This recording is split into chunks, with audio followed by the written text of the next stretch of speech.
Committee will come to order. The committee meets today to receive testimony from the Secretary of Defense and the Chairman of the Joint Chiefs of Staff on the National Defense Authorization budget request from the administration. Like last year, the committee has spent a number of weeks hearing from our military leaders, the intelligence community, and outside witnesses before asking the Secretary to testify on the current budget request. What we've heard over these weeks reaffirmed the fact that the U.S. faces a wider range of serious threats than at any time in our history.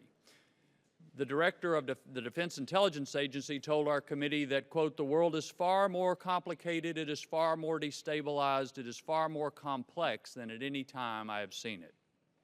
Currently serving senior commanders have described the ability of the military we rely upon to face those threats as, quote, "minimally adequate." Aviation units in the Marine Corps cannot meet training and mission requirements. With less than a third of Army forces at acceptable levels of readiness, the Army is not at a level that is appropriate for what the American people would expect to defend them. Those were quotes as well. Another is less than half of the Air Force combat units are ready for a high-end fight. It is the smallest, oldest, and least ready force across the full spectrum of operations in our history. Those snippets of testimony across the services is remarkably consistent, candid, and disturbing. Indeed, my own visits with service members recently leads me to suspect that even these assessments don't tell the whole story. We often discuss readiness, but it's a vague term without concrete meaning for a lot of Americans. Recently, I've heard firsthand from service members who have looked me in the eye and told of trying to cannibalize parts from a museum aircraft in order to get a current aircraft ready to fly an overseas mission, of getting aircraft that were sent to the boneyard in Arizona back and revitalized in order to fly missions, of pilots who were flying well below the minimum number of hours required for minimal proficiency and flying fewer training hours than those of adversaries that they were sent to meet. I've heard of not having enough senior enlisted people to train and supervise the younger ones and those who remain working longer and longer hours. And I've even heard firsthand from service members who have to buy basic supplies like pens and cleaning supplies and paper towels out of their own pocket, because if they go through the military process, it'll take 3 or 4 months, and for them, it's just not worth it. I expressed concern last week that there is a rise in Class A mishaps, which may be another indicator of a readiness crisis. Last year, General Dempsey testified that the FY16 funding request was the lower ragged edge that was necessary to execute the defense strategy and that we have no slack, no margin left for error or strategic surprise. Yet the budget request from the administration this year is $18 billion lower on meeting those basic requirement minimums, and it is less than the budget agreement of last December. It seems clear that the same strategy we assumed would have us out of Iraq and Afghanistan, where Russia would be a friend thanks to the reset, and where terrorism was confined to the JV teams, does not continue to be valid. That is also the same strategy that has led us to cut troops' equipment, training, and bases. Both Congress and the administration are responsible for this state of affairs. Over the last 5 years, the President and Congress have cut over $500 billion from defense, and these cuts come at a cost. It is increased risk that our troops will be killed or captured, that a mission will fail, or that we will lose a fight. What our hearings over these last few weeks have shown is that this risk is real, and there is evidence to prove it is growing. The military is strained to a breaking point. Our witnesses today are in a unique position to help our political leadership and the American people understand the state of affairs, and I would say we would all be derelict in our duty if we try to sweep it under the rug. On a final note, this morning the news brought us again stories of tragedy in a terrorist attack in Europe. The administration's budget request asks for more money to fight ISIS in Iraq and Syria, and I think that is understandable and appropriate. What I do not understand is that the law required the administration provide the Congress a written document laying out its strategy to fight ISIS. That document was due February 15th, 2016. We've received nothing, and there's no indication that anything is on the way. The world is growing more dangerous. We have cut our military too much, and I believe it's up to the political leadership in this country to take the action necessary to enable our servicemen and women to defend American lives and American interests. The men and women who serve and the nation deserve better than we are now. I'd yield to the distinguished gentlelady of California as the acting ranking member today for any comments she'd like to make. Thank you. Thank you, Mr. Chairman. I ask unanimous consent that the ranking member's statement be entered into the record. Without objection. Over the last several weeks, we have received testimony from combatant commanders, from our service chiefs, from service secretaries, and they all have given us their best military advice, and it could not be more clear. The threats, as the chairman has noted, we face are real and growing. Just this morning, attacks in Brussels claimed at least 26 lives and dozens were injured. Our hearts certainly go out to the Belgian people as they recover from this horrific act of violence. Secretary Carter, you have emphasized that the President's budget request centers on 5 key challenges: deterring aggressive behavior on the part of a resurgent Russia and a rising China, containing the dangerous, unpredictable North Korean regime, neutralizing Iran's malign influence, and defeating ISIL and other manifestations of violent extremism. Unfortunately, in the midst of these challenges, we are searching for budget workarounds instead of fixing the underlying problem. The Department of Defense needs fiscal certainty to reliably perform critical missions and to maintain lasting superiority. Secretary Carter, you have asserted that the fiscal year 2017 shortfall risk can be mitigated, but the DoD needs a comprehensive, long-term budgetary solution. We must remember the devastating harms inflicted by sequestration and the Budget Control Act caps. Years of budgetary standoffs leading to numerous threatened government shutdowns, one actual government shutdown, and congressional over-reliance on continuing resolutions have combined to produce debilitating fiscal uncertainty. Although it is unclear whether the House will pass a budget resolution this year, the resolution passed last week by the House Budget Committee raises more questions than it answers. The committee-passed resolution is nominally BBA compliant, but it would offer a net increase of roughly $18 billion to the defense-based budget.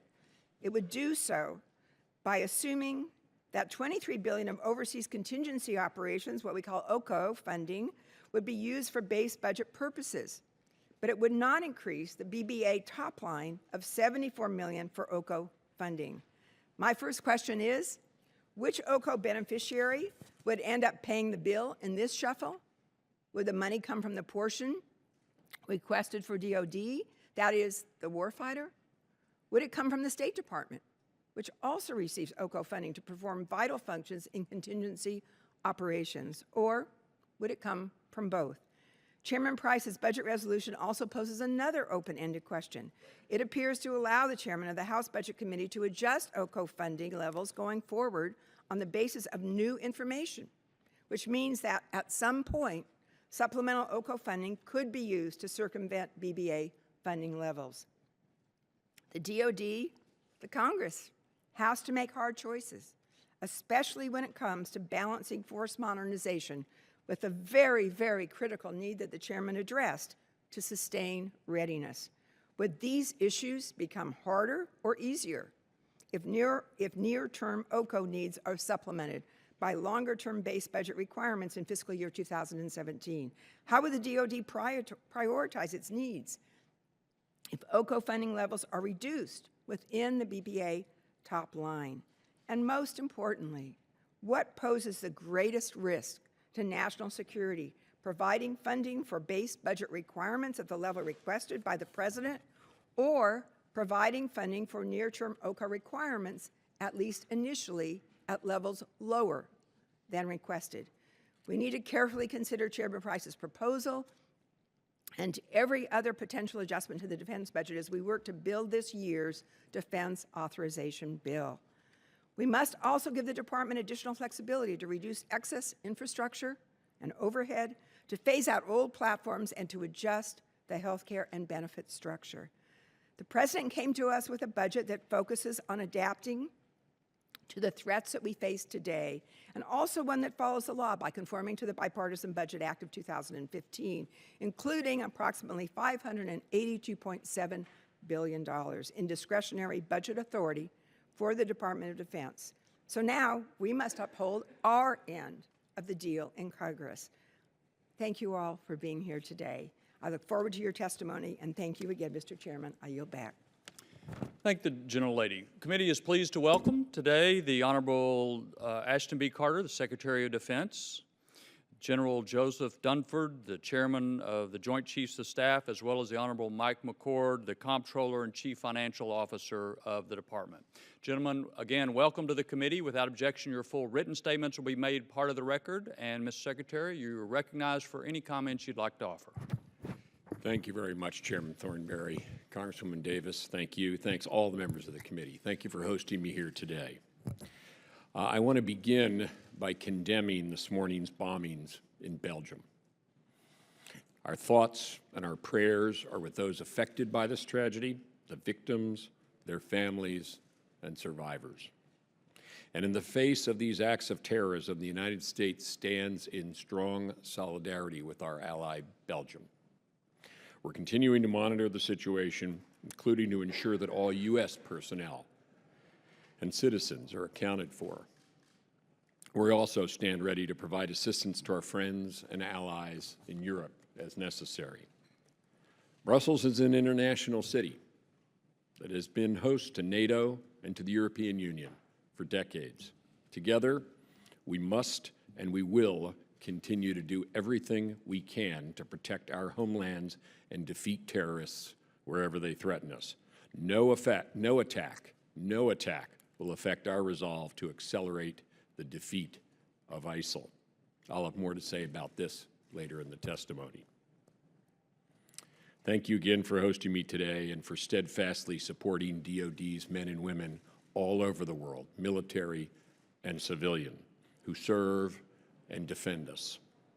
I'm pleased to be here with Chairman Dunford and her Secretary McCord to discuss President Obama's 2017 defense budget, which marks a major inflection point for the Department of Defense.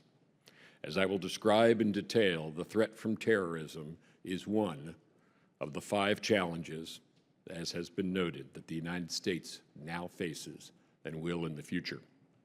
In this budget, we're taking the long view.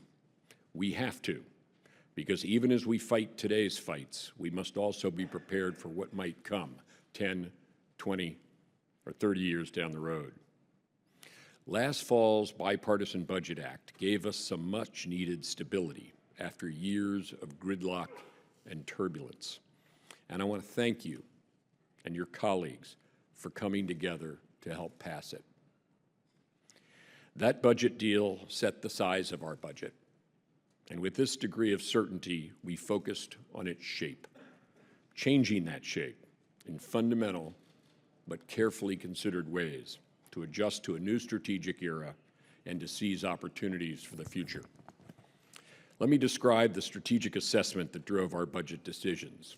First of all, it's evident that America is still today the world's foremost leader, partner, and underwriter of stability and security in every region of the world, as we have been since World War II. That's thanks, in large part, to the unequivocal strength of the U.S. military. And as we continue to fulfill this enduring role, it's also evident that we're entering a new strategic era. Today's security environment is dramatically different from the last 25 years, requiring new ways of investing and operating. 5 evolving strategic challenges, namely Russia, China, North Korea, Iran, and terrorism, are now driving DoD's planning and budgeting as reflected in this budget. I want to focus first on our ongoing fight against terrorism and especially ISIL, which is the attacks in Belgium today again remind us we must and will deal a lasting defeat. most immediately in its parent tumor in Iraq and Syria, but also where it's metastasizing. And all the while, we're continuing to help protect our own homeland. Let me give you a quick snapshot of what we're doing to pressure and destroy ISIL's parent tumor in Iraq and Syria. In Iraq, with our support, the Iraqi security forces retook Ramadi and are now reclaiming further ground in Anbar province and are simultaneously shifting the weight of their effort towards Mosul in the north. With our advice and assistance, Iraqi and Kurdish security forces have begun the shaping and isolation phase of the operation to collapse ISIL's control over Mosul. That was the mission Marine Staff Sergeant Louis Cardin was supporting when he gave his life over the weekend, providing critical protection to Iraqi forces and coalition military advisors in northern Iraq. Our thoughts and prayers are with his family and with the other Marines injured in Saturday's rocket attack. Their sacrifice will not be forgotten, and our global coalition will complete the mission they were supporting. In Syria, capable and motivated local forces supported by the United States and our global coalition have retaken the East Syrian town of Shadadi. This town served as an important logistical and financial hub for ISIL and a key intersection between its Syria and Iraq operations. In fact, Shadadi was so important to ISIL that its so-called Minister of War was involved in ISIL's defense of the town. We killed him while our local partners expelled ISIL from the town. In doing so, the coalition campaign severed the last major northern artery between Raqqa and Mosul, and therefore between ISIL in Syria and ISIL in Iraq. And we're intent on further isolating and pressuring ISIL, including by cutting off its remaining lines of communication in southern Syria and into Turkey. In addition to local forces we're working with, 90% of our military coalition partners from Europe, the Gulf, Asia, 26 countries in all, including, by the way, our ally Belgium, have committed to increase their contributions to help accelerate the defeat of ISIL. We've increased strikes on ISIL-held cash depots, oil revenues, and sites associated with its ambitions to develop and use chemical weapons. And we're addressing ISIL's metastases as well, having conducted targeted strikes against ISIL in Libya and Afghanistan. As we're accelerating our overall counter-ISIL campaign, we're backing it up with increased funding for 2017, as the chairman already noted, requesting 50% more than last year. Now, before I continue, I want to say a few words about Russia's role in this. Russia said it was coming into Syria to fight ISIL, but that's not what it did. Instead, their military has only prolonged the civil war, propped up Assad, and as of now, we haven't seen whether Russia has retained leverage over Assad to facilitate a diplomatic way forward, which is what the Syrian people need. One thing is clear, though. Russia's entry into Syria didn't impact our campaign against ISIL. Along with our coalition partners, we're intensifying our campaign against ISIL in both Iraq and Syria, and will continue to do so until ISIL is dealt a lasting defeat. Two of the other four challenges reflect a return in some ways to great superpower competition. One is in Europe, where we're taking a strong and balanced approach to deter Russian aggression. We haven't had to devote a significant portion of our defense investment to this possibility for nearly a quarter century, but now we do. The other challenge is in the Asia-Pacific, where China is rising, which is fine, but behaving aggressively, which is not. There, we're continuing our rebalance to the region to maintain the stability we've underwritten for the past 70 years, enabling so many nations to rise and prosper in this, the single most consequential region for America's future. Meanwhile, two other long-standing challenges pose threats in specific regions. North Korea is one, That's why our forces on the Korean Peninsula remain ready, as they say, to fight tonight. The other is Iran, because while the nuclear accord is a good deal for preventing Iran from getting a nuclear weapon, we must still deter Iranian aggression and counter Iran's malign influence against our regional friends and allies, especially Israel, to which we maintain an unwavering and unbreakable commitment. Now, addressing all of these 5 challenges requires new investments on our part, new posture in some regions, and also new and enhanced capabilities. For example, we know we must deal with these challenges across all domains, and not just the usual air, land, and sea, but also especially in cyber, electronic warfare, and space, where our reliance on technology has given us great strengths and great opportunities, but also led to vulnerabilities that adversaries are eager to exploit. Key to our approach is being able to deter our most advanced competitors.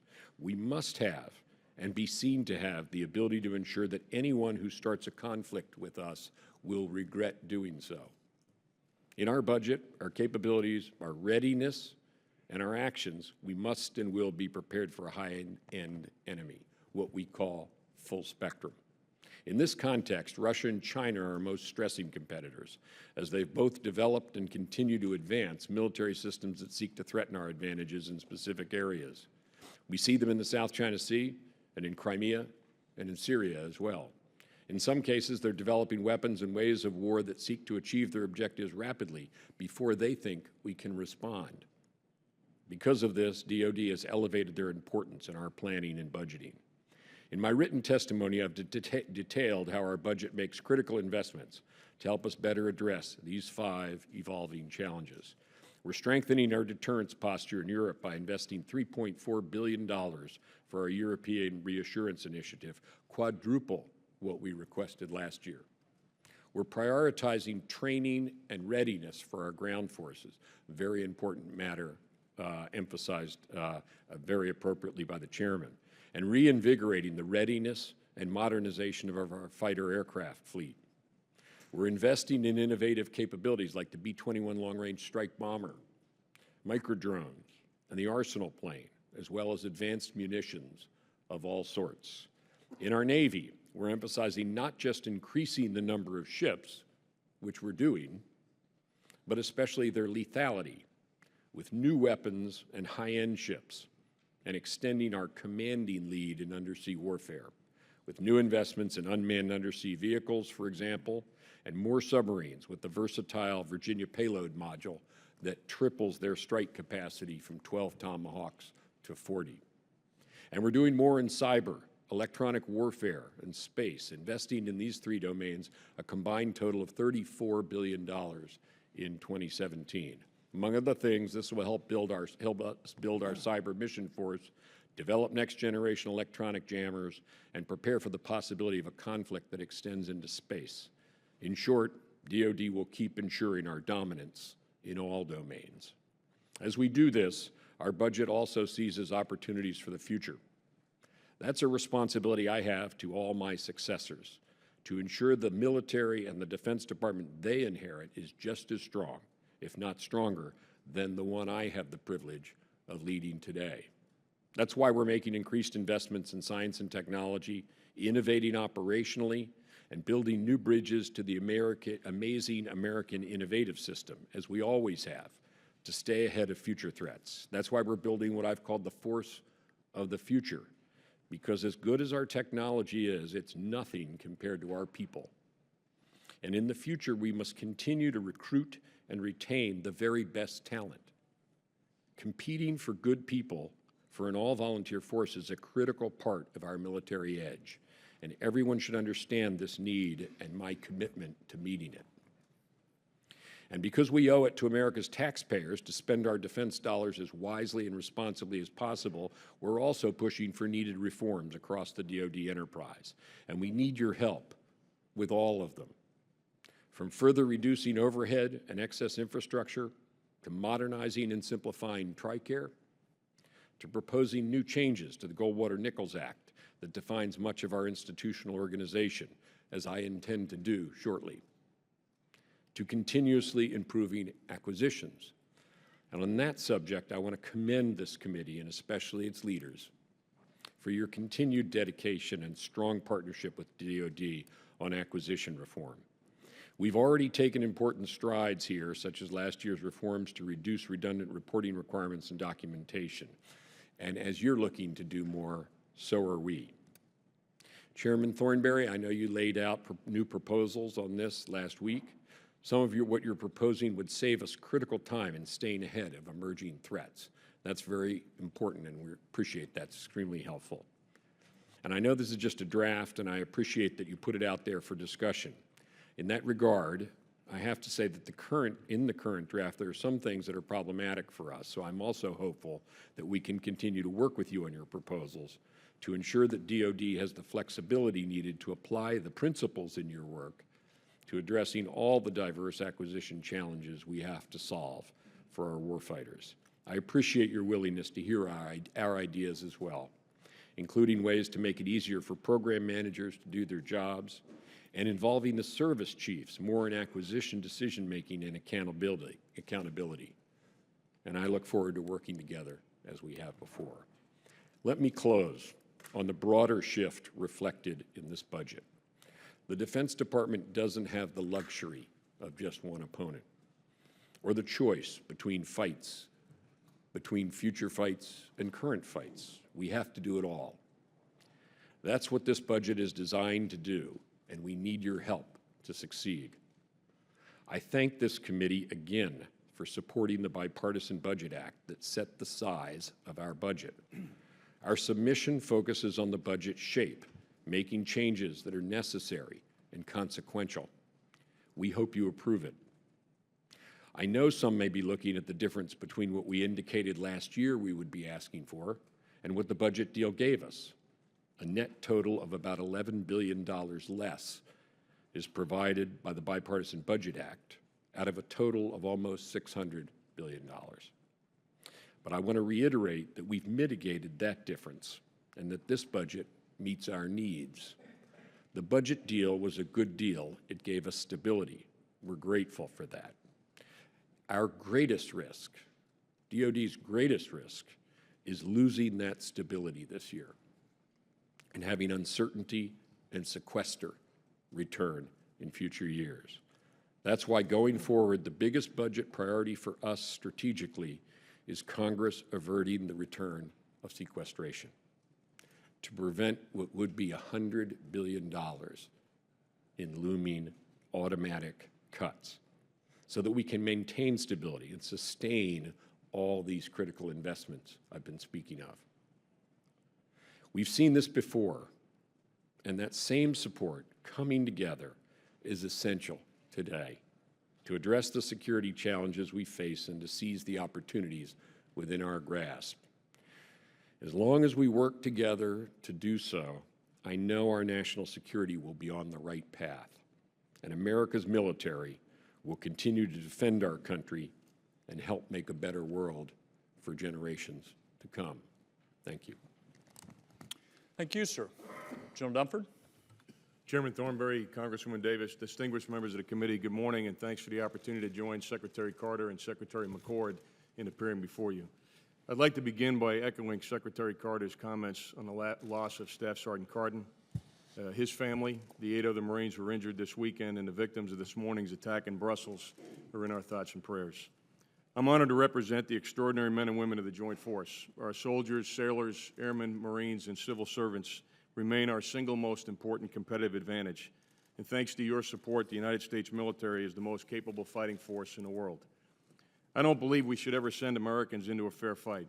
Rather, we must maintain a joint force that has the capability and credibility to assure our allies and partners, deter aggression, and overmatch any potential adversary. This requires us to continually improve our joint warfighting capabilities, restore full-spectrum readiness, and develop the leaders who will serve as the foundation for the future. The United States is now confronted with challenges from both traditional state actors and non-state actors. The Department has identified 5 strategic challenges, and Secretary Carter has outlined those. Russia, China, Iran, and North Korea continue to invest in military capabilities that reduce our competitive advantage. They're also advancing their interests through competition with a military dimension that falls short of traditional armed conflict in the threshold for traditional military response. Examples include Russian actions in Ukraine, Chinese activities in the South China Sea, and Iran's malign influence across the Middle East. At the same time, non-state actors such as ISIL and al-Qaeda pose a threat to the homeland, the American people, our partners, and our allies. Given the opportunity, such extremist groups would fundamentally change our way of life. As we contend with the Department's 5 strategic challenges, we recognize that successful execution of our defense strategy requires that we maintain credible nuclear and conventional capabilities. Our strategic nuclear deterrent remains effective, but it's aging and requires modernization. Therefore, we're prioritizing investments needed for a safe, secure, and effective nuclear deterrent. We're also making investments to maintain a competitive advantage in conventional capabilities, and we must further develop capabilities in the vital and increasingly contested domains of space and cyberspace. As the Joint Force acts to mitigate and respond to challenges, we do so in the context of a fiscal environment that's hampered our ability to plan and allocate resources most effectively. Despite partial relief by Congress from sequester-level funding, the Department has absorbed $800 billion in cuts and faces an additional $100 billion of sequestration-induced risk through fiscal year 21. Absorbing significant cuts over the past 5 years has resulted in our underinvesting in critical capabilities. And unless we reverse sequestration, we will be unable to execute the current defense strategy, and specifically to address the challenges that Secretary Carter outlined in his remarks. The fiscal year 17 budget begins to address the most critical investments required to maintain our competitive advantage. To the extent possible, within the resources provided by the 2015 Bipartisan Budget Act, it addresses the Department's 5 challenges. It does so by balancing 3 major areas: investment in high-end capabilities, the capability and capacity to meet our current operational demands, and the need to rebuild readiness after an extended period of war. In the years ahead, we'll need adequate funding levels and predictability to fully recover from over a decade of war and delayed modernization. A bow wave of procurement requirements in the future include the Ohio-class replacement, continued cyber and space investments, in the long-range strike bomber. It will also be several years before we fully restore full-spectrum readiness across the services and replenish our stocks of critical precision munitions. And I know the committee has heard from the service chiefs on the specifics of that readiness recovery.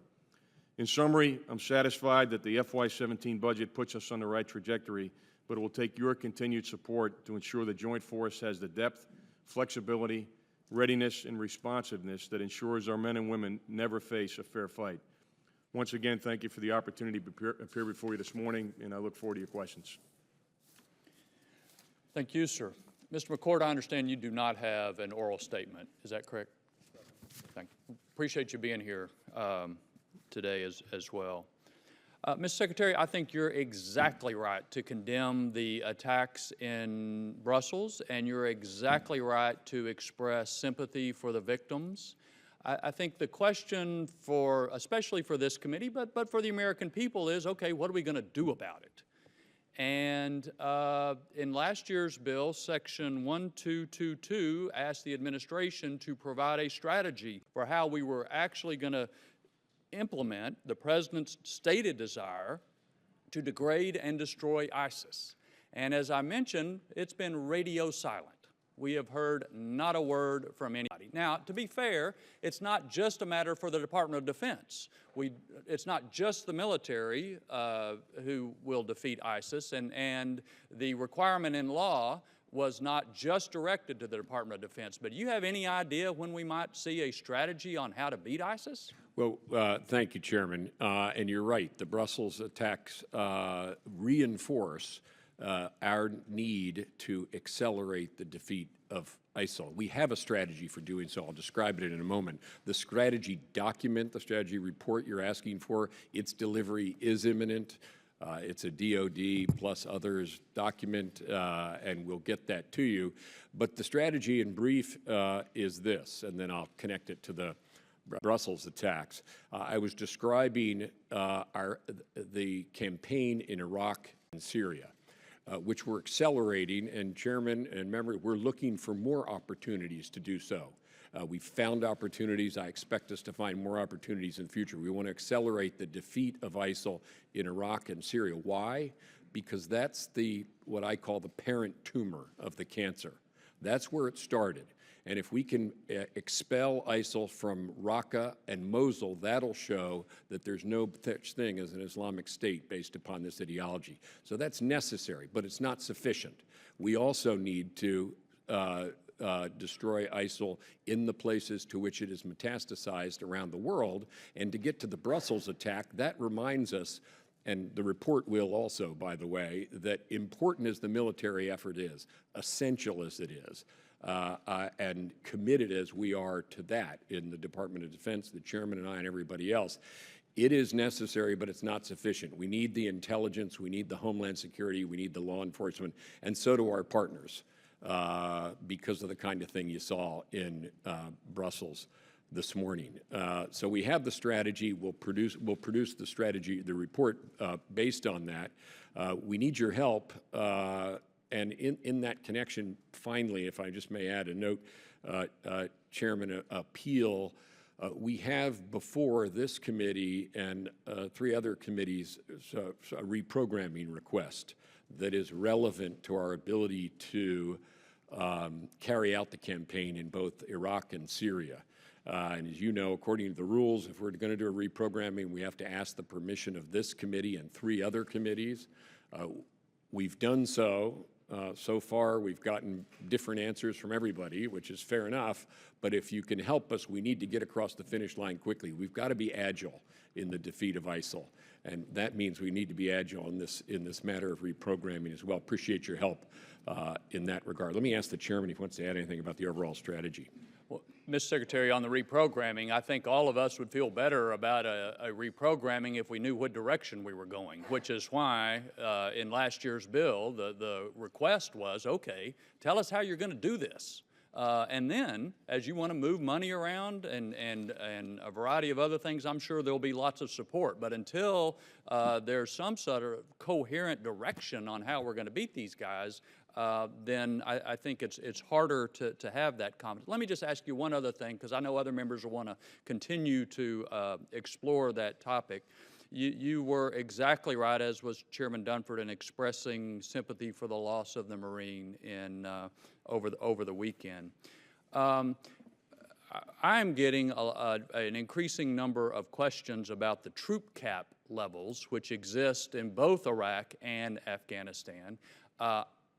Because as I understand it, there are some people who are subject to the troop caps, and then there are some people who rotate in for a short amount of time that are not subject to the troop caps.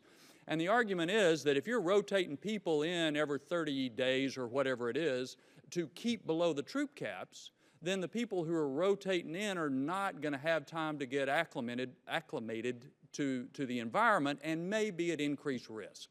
The other argument I've heard is that when you have these artificial troop caps, you don't bring in the force protection that you would in other situations where you're not subject to those troop caps.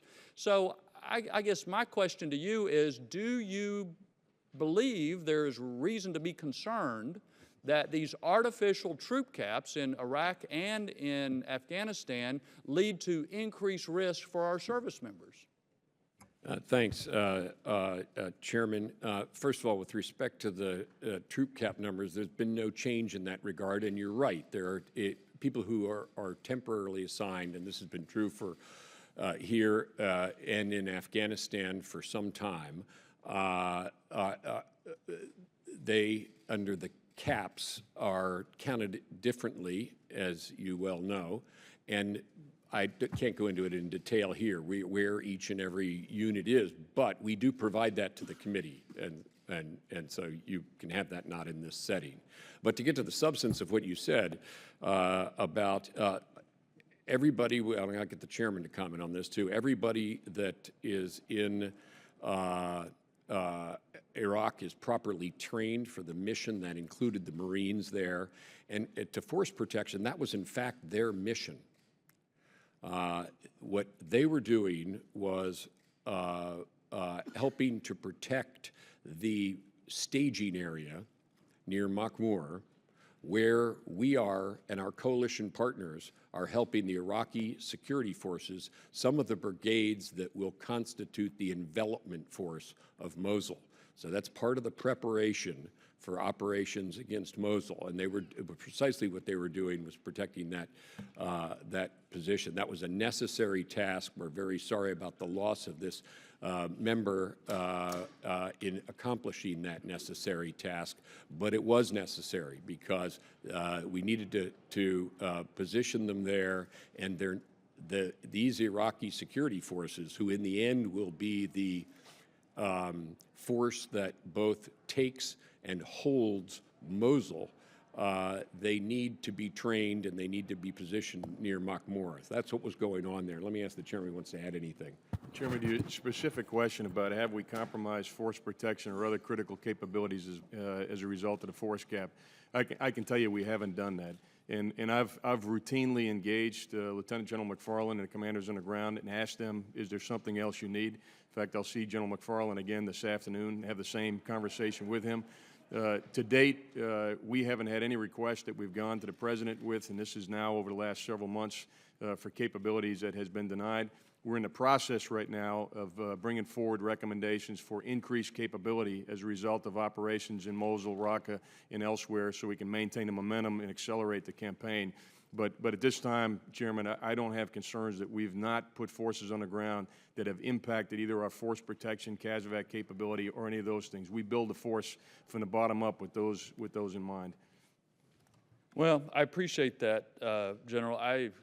To me, it makes no sense to put artificial troop caps in any place. The question is, what does it take to do the mission? And I know this, just as I trust you to continue to follow this question, it's something that the committee wants to continue to follow as well. Last question, General, you heard some of my comments earlier about the readiness issues. Let me just offer a handful of other quotes on the record. General Neller said, our aviation units are currently unable to meet our training and mission requirements, primarily due to ready basic aircraft shortfalls. General Milley and General Allen have testified less than 1/3 of Army forces are at acceptable levels of readiness. The readiness of the United States Army is not at a level that is appropriate for what the American people would expect to defend them. Last week, Secretary James, less than half our combat forces are ready for a high-end fight, and she later said the Air Force is the smallest, oldest, and least ready force across the full spectrum of operations in our history. Do you agree that we have a significant readiness problem across the services especially for the wide variety of contingencies that we've got to face? Chairman, I do, and I think those are accurate reflections of the force as a whole. From my perspective, there's really three issues. There's the resources necessary to address the readiness issue, there's time, and then there's operational tempo. And the readiness challenges that we're experiencing right now are really a result of several years of unstable fiscal environment as well as extraordinarily high operational tempo. And it's going to take us some years to get out of the trough that we're in right now. What I'm satisfied with in this year's budget, FY17, is that we have met the requirements from a fiscal perspective that the services have identified for readiness. In other words, we can't buy our way out of the problem in FY17 with more money because of the aspect of time and operational tempo. I think the service chiefs probably also identified to you, Chairman, and the committee that in the case of the Army, the Navy, and the Marine Corps, it'll be sometime around FY20 before they address their current readiness challenges, and the Air Force is projecting horizon as late as fiscal year 28.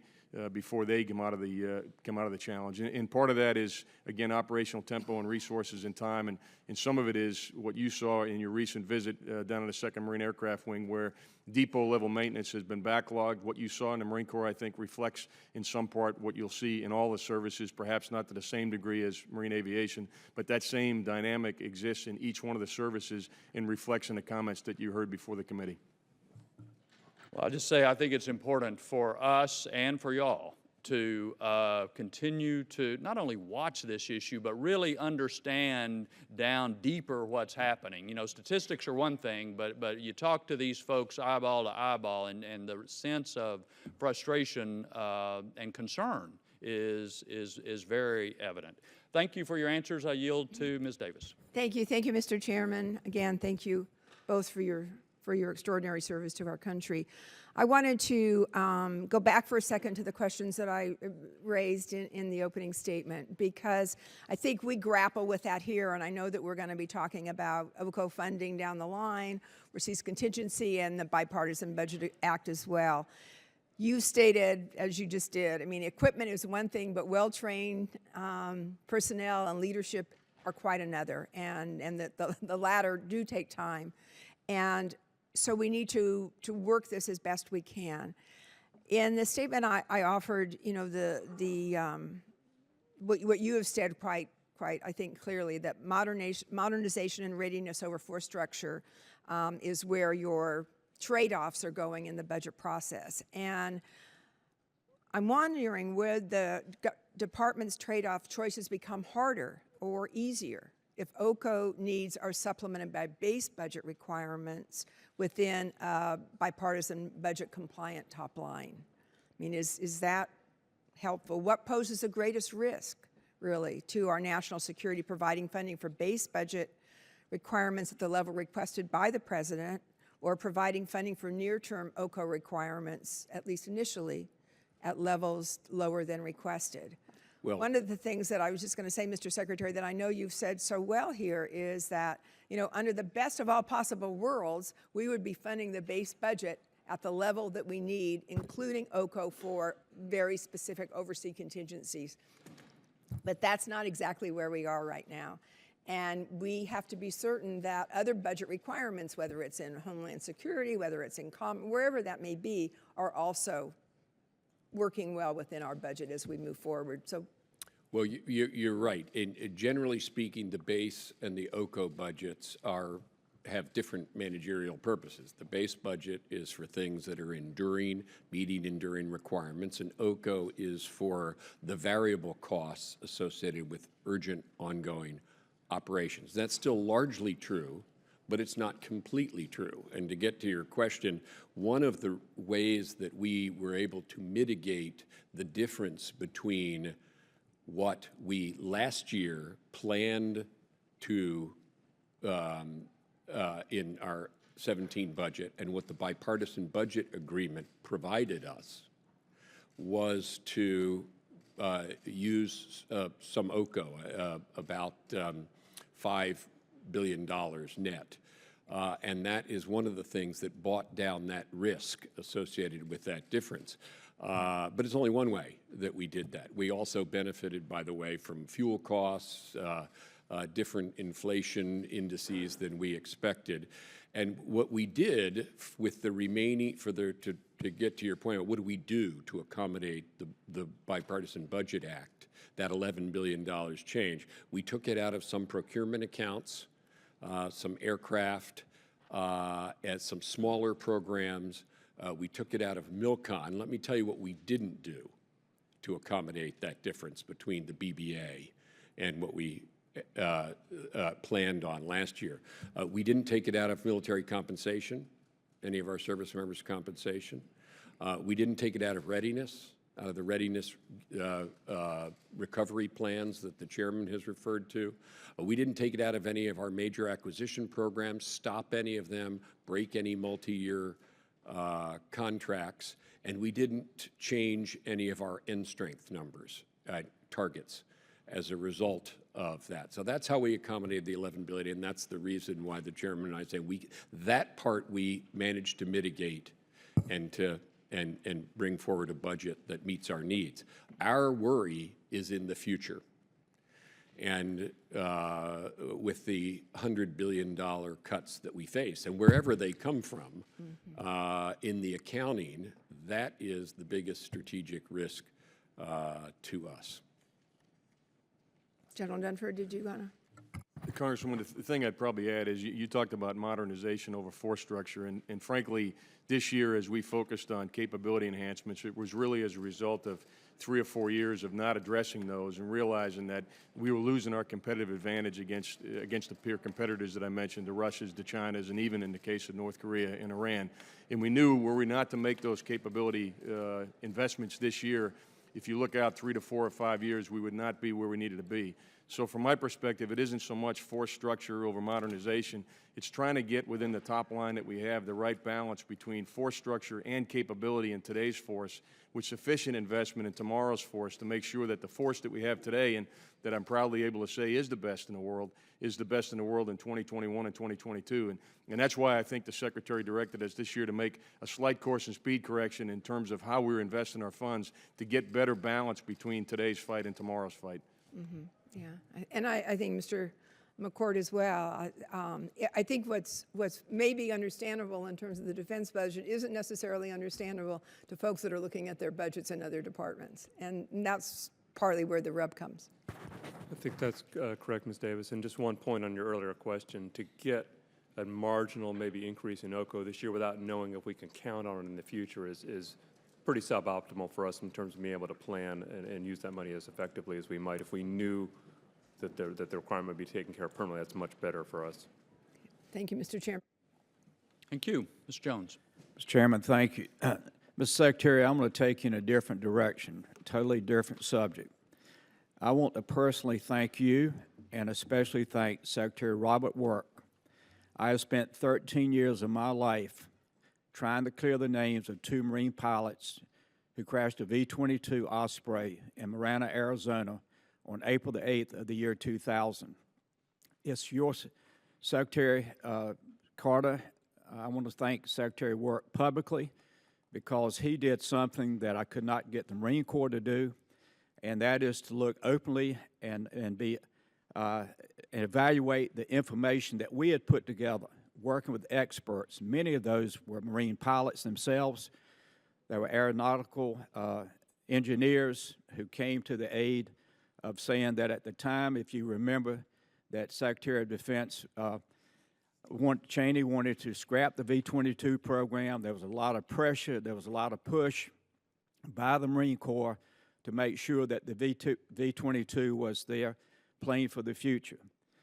When I reached out and found Secretary Work, he spent the time to meet with me and spent several hours, days, researching all the information that we had put together. A team of experts helped me to put it together. And then he came back with his evaluation that the record needed to be corrected, that it was unfair to Colonel John Brow, pilot, and Major Brooks Gruber, co-pilot, whose wife brought this to my attention in the year 2002. And I want to say today that you have brought peace, Secretary Work and you have brought peace to the families of John Brow and Brooks Gruber. And I believe sincerely that John Brow and Brooks Gruber are now resting in their graves, and they're resting peacefully because of what you and Secretary Work have done. This has gotten national attention, and I've talked to Trish Brow, I've talked to Connie Gruber. They're hearing from Marines who are now retired. They're hearing from friends from years past who said, hallelujah, that now the truth is known, and those 2 pilots will not take the blame for what was unfair at the time of the accident. So I want to thank you publicly and thanks Deputy Secretary Robert Work, because the truth is now known that they were not responsible for that accident. It was a combination of many, many factors. So I will give you a chance to respond, and then I will yield back the balance of my time. Thank you so much. I appreciate you saying that. I'm glad that the families are able to be at peace now, and I will pass that on to Secretary Work, my excellent Deputy Secretary. I'm pleased to hear you say that about him, but I'm not surprised. Thank you, sir, and I yield back the balance of my time. Mr. Larson. Thank you, Mr. Chairman. Mr. Secretary, I think you have an obligation, certainly a right to respond to something that former Deputy Director CIA said yesterday in response to a question.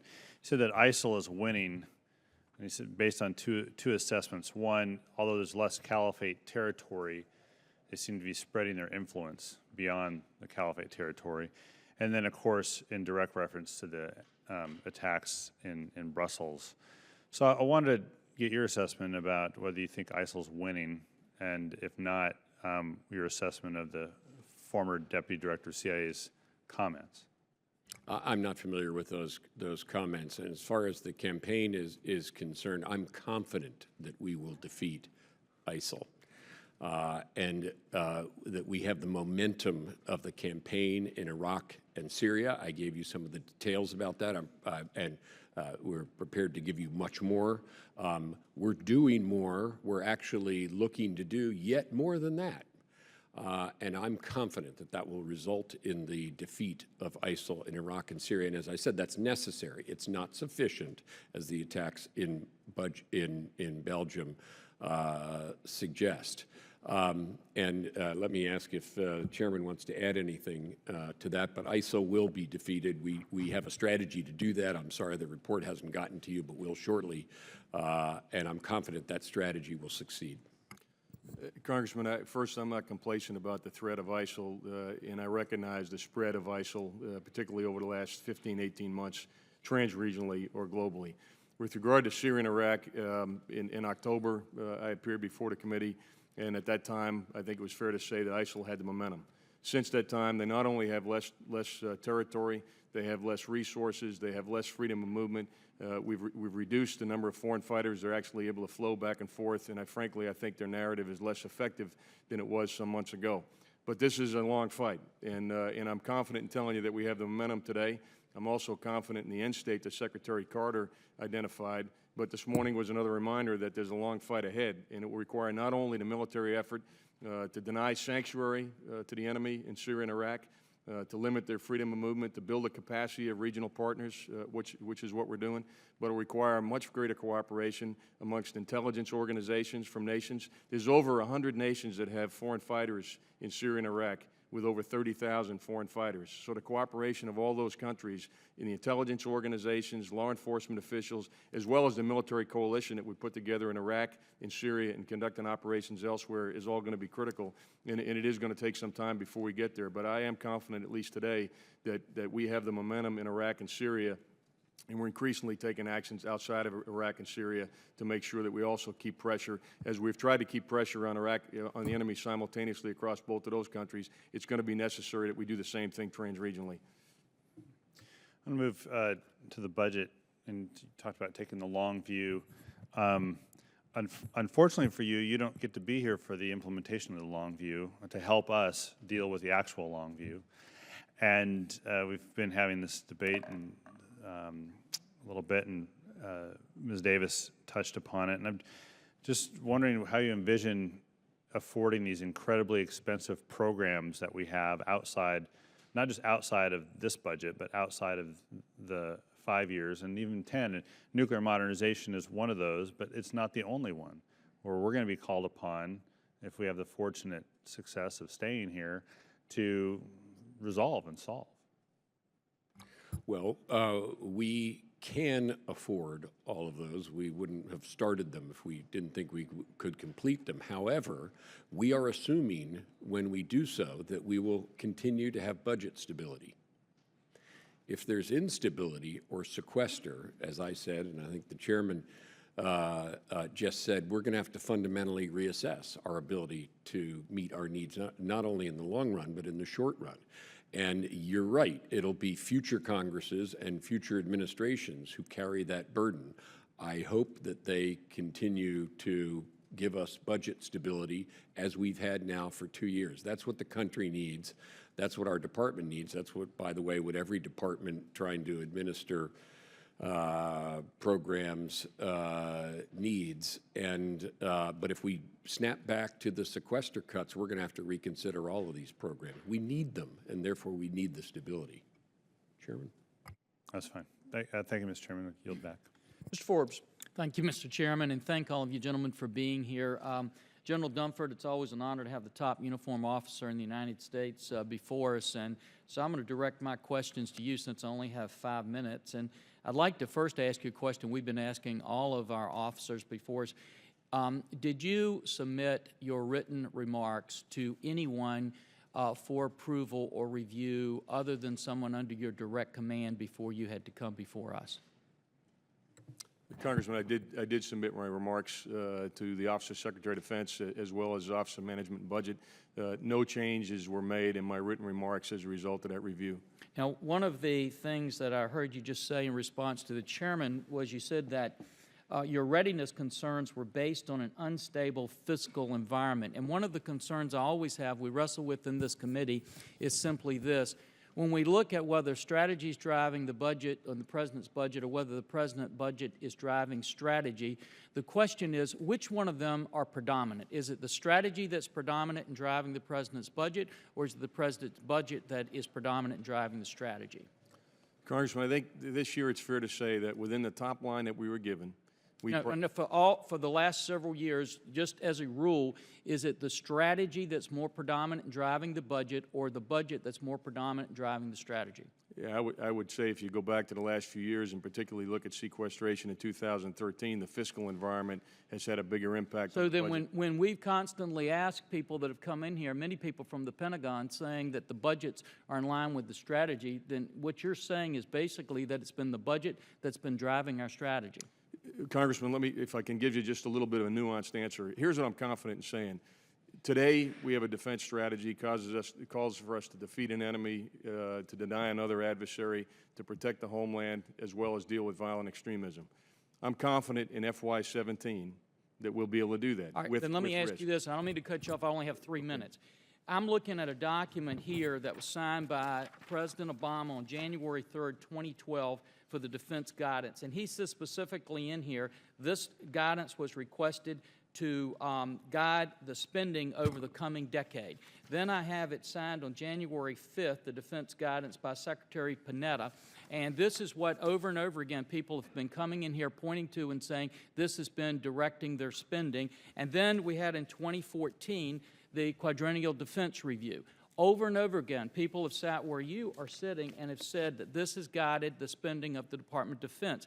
Has the Department of Defense been following the President's guidelines and been basing their spending on these two documents? We have, Congressman, but what we've been doing is living year to year and deferring modernization that's going to cause a bill in the out years. And I understand that. Now let me ask you this, because these documents are based on certain assumptions. Did either of these two documents account for the rise of ISIL? They did not. Did either of these two documents assume that U.S. forces will no longer be in Iraq and Afghanistan? They did not. And in fact, we do have forces still in Iraq and Afghanistan. Did either of these two documents assume that we would reset our relationship with Russia and that we would be able to cooperate with them? We did not foresee Russia's current actions in those So the assumptions made for these two documents were not correct with the Russians. With regard to Russia, that is correct. Did either of these two documents count for China's aggressive behavior in the South China Sea? Not to the extent that we've seen it, Congressman. Now, with that, wouldn't it be fair to say if the assumptions that these documents were based upon were invalid or wrong, that the strategy would also have been invalid or wrong? The strategy, it needs to be refined, and we're in the process of doing that. That's correct. And also, General Odierno, when I asked him that question right after these were put into place, he said, we struggle to even meet one major contingency operation. It depends on assumptions, and I believe some of the assumptions that were made are not good assumptions. They're unrealistic and very positive assumptions. Yet these are the two documents that helped guide the President's budget in 2014, 2015, 2016, and 2017. So wouldn't it be fair, General, for us to say that instead of just the unstable physical environment, that a big part of the reason we're in the current situation we're in is because the President's strategies were based on faulty assumptions? This year, Congressman, I'm talking about the last several years leading up to this. This year's budget's not putting us in the situation that the chairman talked about. If you're asking, did we foresee the current conflict with ISIL and Russia? Wouldn't it be fair to say that rather than just physical instability, that the reason we're in the problem is because of a faulty strategy? And with that, Mr. Chairman, I know my time's up and I yield back. Mr. Courtney. Thank you, Mr. Chairman, and thank you to both witnesses for your service and your testimony today. I just have a couple quick questions. And Secretary Carter, Admiral Stavridis, retired admiral, Under Secretary Stackley, Secretary Mavis, have all appeared over the last couple of weeks, and we've talked about this question of the long view of the undersea fleet, which Admiral Harris and General Breedlove said at this point are kind of playing zone defense out there because of what's happening in the Pacific and the North Atlantic. Again, this is a good budget in terms of investing, as you point out, in shipbuilding or submarine building. But down the road, you know, there's a possibility that we're going to see a dip at probably the worst possible time. And so I guess the question is, do you agree that this is an issue that we need to work on, as Secretary Stackley has promised, so that we again, are able to keep our eyes focused on the long view in terms of that emerging challenge? I do agree with that. Our undersea capability is a critical strength of the United States. We need to keep that strength and extend that strength. And I think the biggest issue we're going to face beginning in the 20s is the beginning of the Ohio-class replacement. And that is the building once again of SSBNs as well as attack submarines, SSNs, which we're doing today. And we've been stressing now for several years we're going to need some consideration of the need to recapitalize our undersea nuclear deterrent, because that can't be done at the expense of the rest of the undersea fleet, or we will erode our dominance. So that's a major issue that's looming in the 20s. Thank you. And again, we think, you know, we found some ways to use different authorities, multi-year procurement, et cetera, to try and, again, maximize every efficiency to help in that effort. And again, Secretary Stackley emphasized that when he appeared before the committee. I'd like to shift gears for a second. First of all, I want to thank you for your comments regarding what happened in Brussels yesterday, and also noting that Brussels is actually the home of NATO.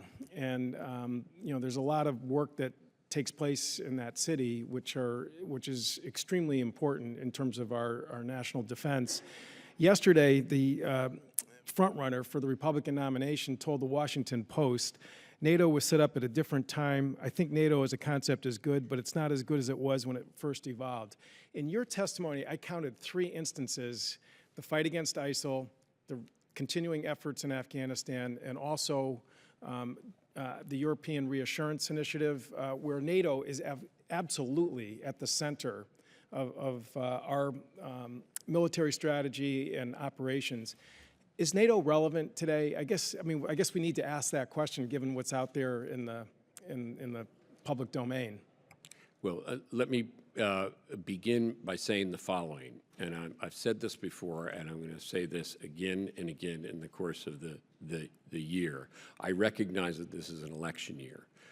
I will not speak to anything that is in the presidential debate. I believe that our department has a tradition of standing apart, and I very much value and respect that tradition, and so I am going to, with great respect, decline to answer any question that is framed in those terms, and by the way, also not have General Dunford or any of our, especially of our uniformed officers. So I agree, and I respect that. And I guess the question I would ask then is that the European Reassurance Initiative, that funding, again, is going to flow through the NATO structure. Yeah, I mean, that's not you know.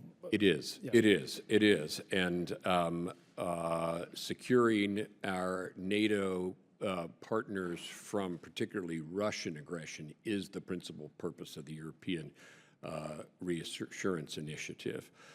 With respect to the counter-ISIL fight, the NATO allies as individual countries are members of the coalition.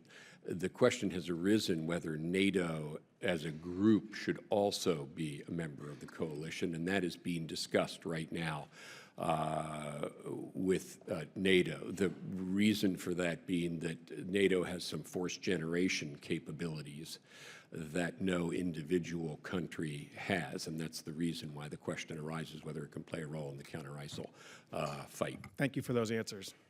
Mr. Miller. Thank you very much, Mr. Chairman. General Dunford, looking back at the 2012-2014 strategic guidance and defense reviews, What specifically has changed in the geopolitical world? And based on those changes, is it safe to say that we need to look at, following on what Mr. Forbes said, recalibration or resizing of our current forces? Congressman, thanks. I would say the most significant changes, one has been Russia, two has been the rise of ISIL. We talked about the behavior of China in the South China Sea, and certainly the capability development of North Korea have all been a concern.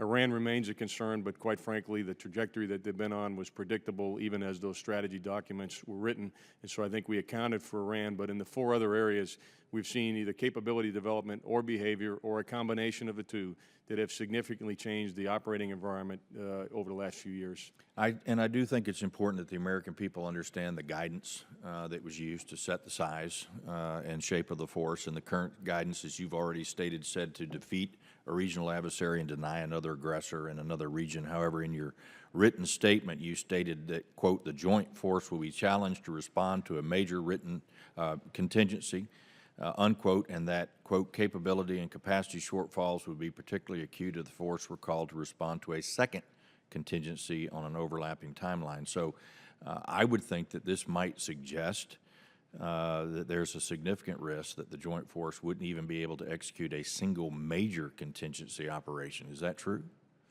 Congressman, our assessment is we can meet the requirements of a single contingency. There is significant risk in our ability to do that. Certain capability areas would be particularly stressed, but we can accomplish the objectives, albeit with much more time and probably casualties than we would like.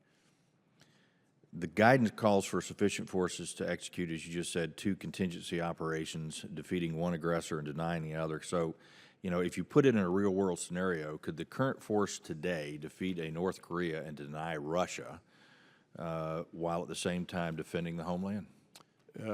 Congressman, we would be challenged to do those three things. Our assessment is we can do that, again, but it would take more time, particularly in the case of North Korea. It would take more time, and we would see more casualties than we would want to have. So you had, the department has cut the end strength and the force structure on the assumption that it did have the sufficient forces to carry out the assumptions that are there. So given the current strategic environment, will the department need to revisit its force size and guidance? Congressman, just to be clear, in terms of cutting force structure, my perspective is, you know, the force structure is one element, but what's most important is that the force structure that we have has the proper resourcing to be well-trained and well-equipped. And so what I believe we've done inside the budget is we've got the force structure that's affordable within the top line that we have, and we can achieve the balance between the training, the resourcing, the modernization, the infrastructure support, and the force structure. All those things have to be combined. And so, you know, my assessment is that we're trying to get the balance right as opposed to saying that the current force structure is absolutely the best force structure we could have. Thank you. Yield back. Ms. Songus.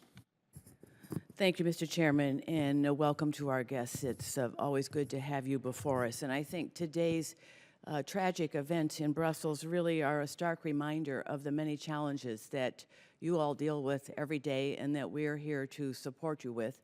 And I especially appreciated both your comments on the need for budget stability as you deal with the challenges of today, but also with the need to look forward.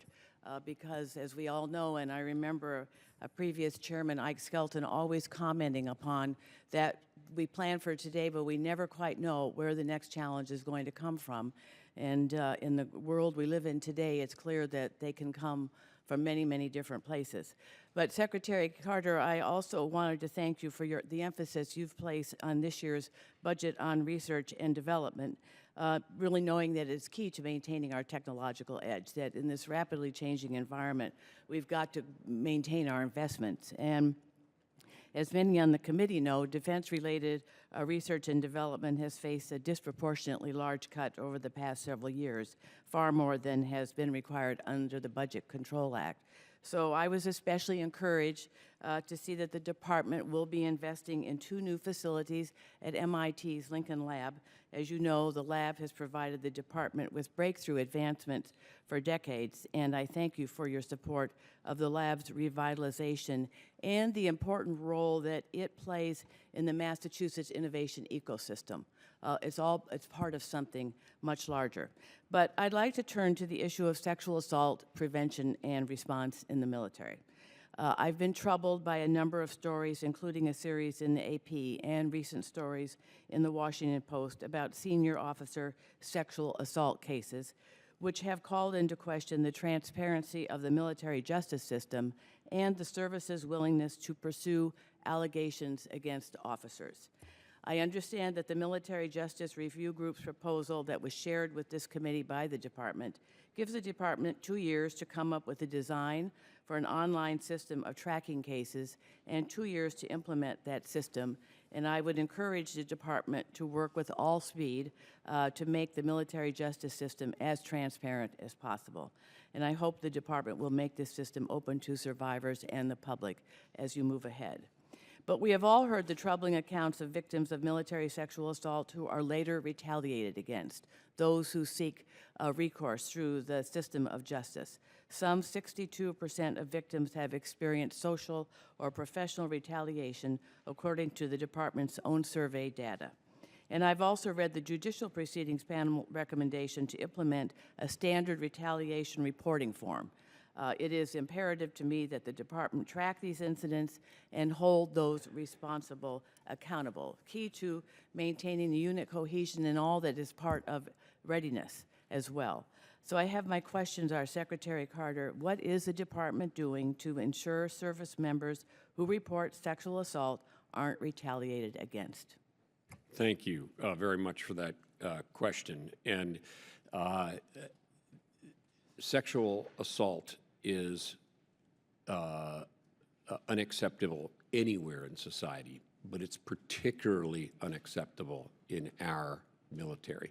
And the reason is this: the profession of arms is based upon trust, and it's based upon honor.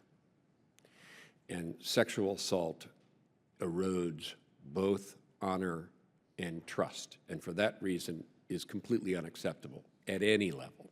Moreover, to get to your point, as we study that question more and take more action, and I'm not happy with that there's sexual assault in the military. I am very pleased that we are taking it on frontally, and we need to do that, and we need to learn how to do better.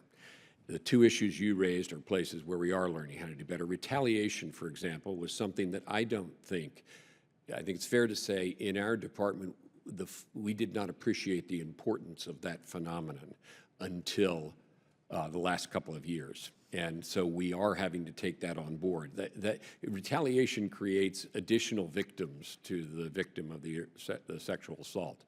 And this can be peers, and it can be others who are part of giving the victim their care, their the options and the response that they deserve.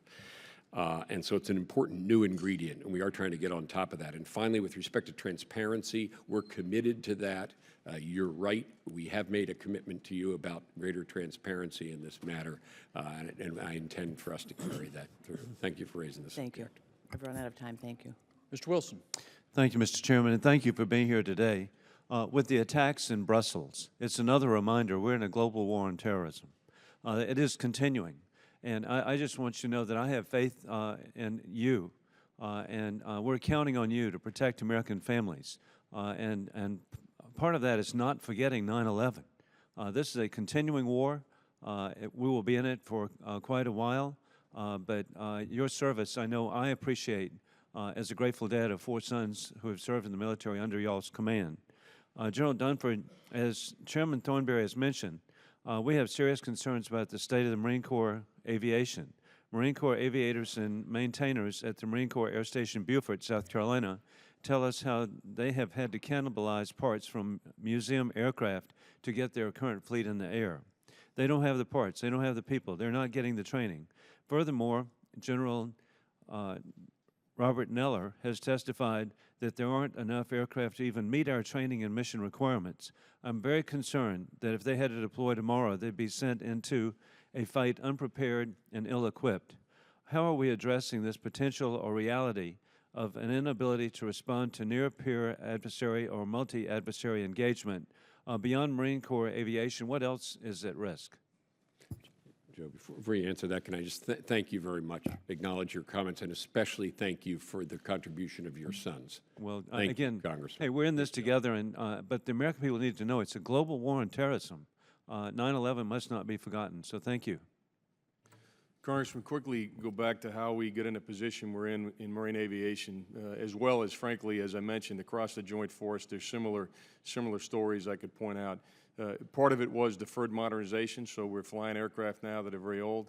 Part of it was back in 2013, we went through sequestration.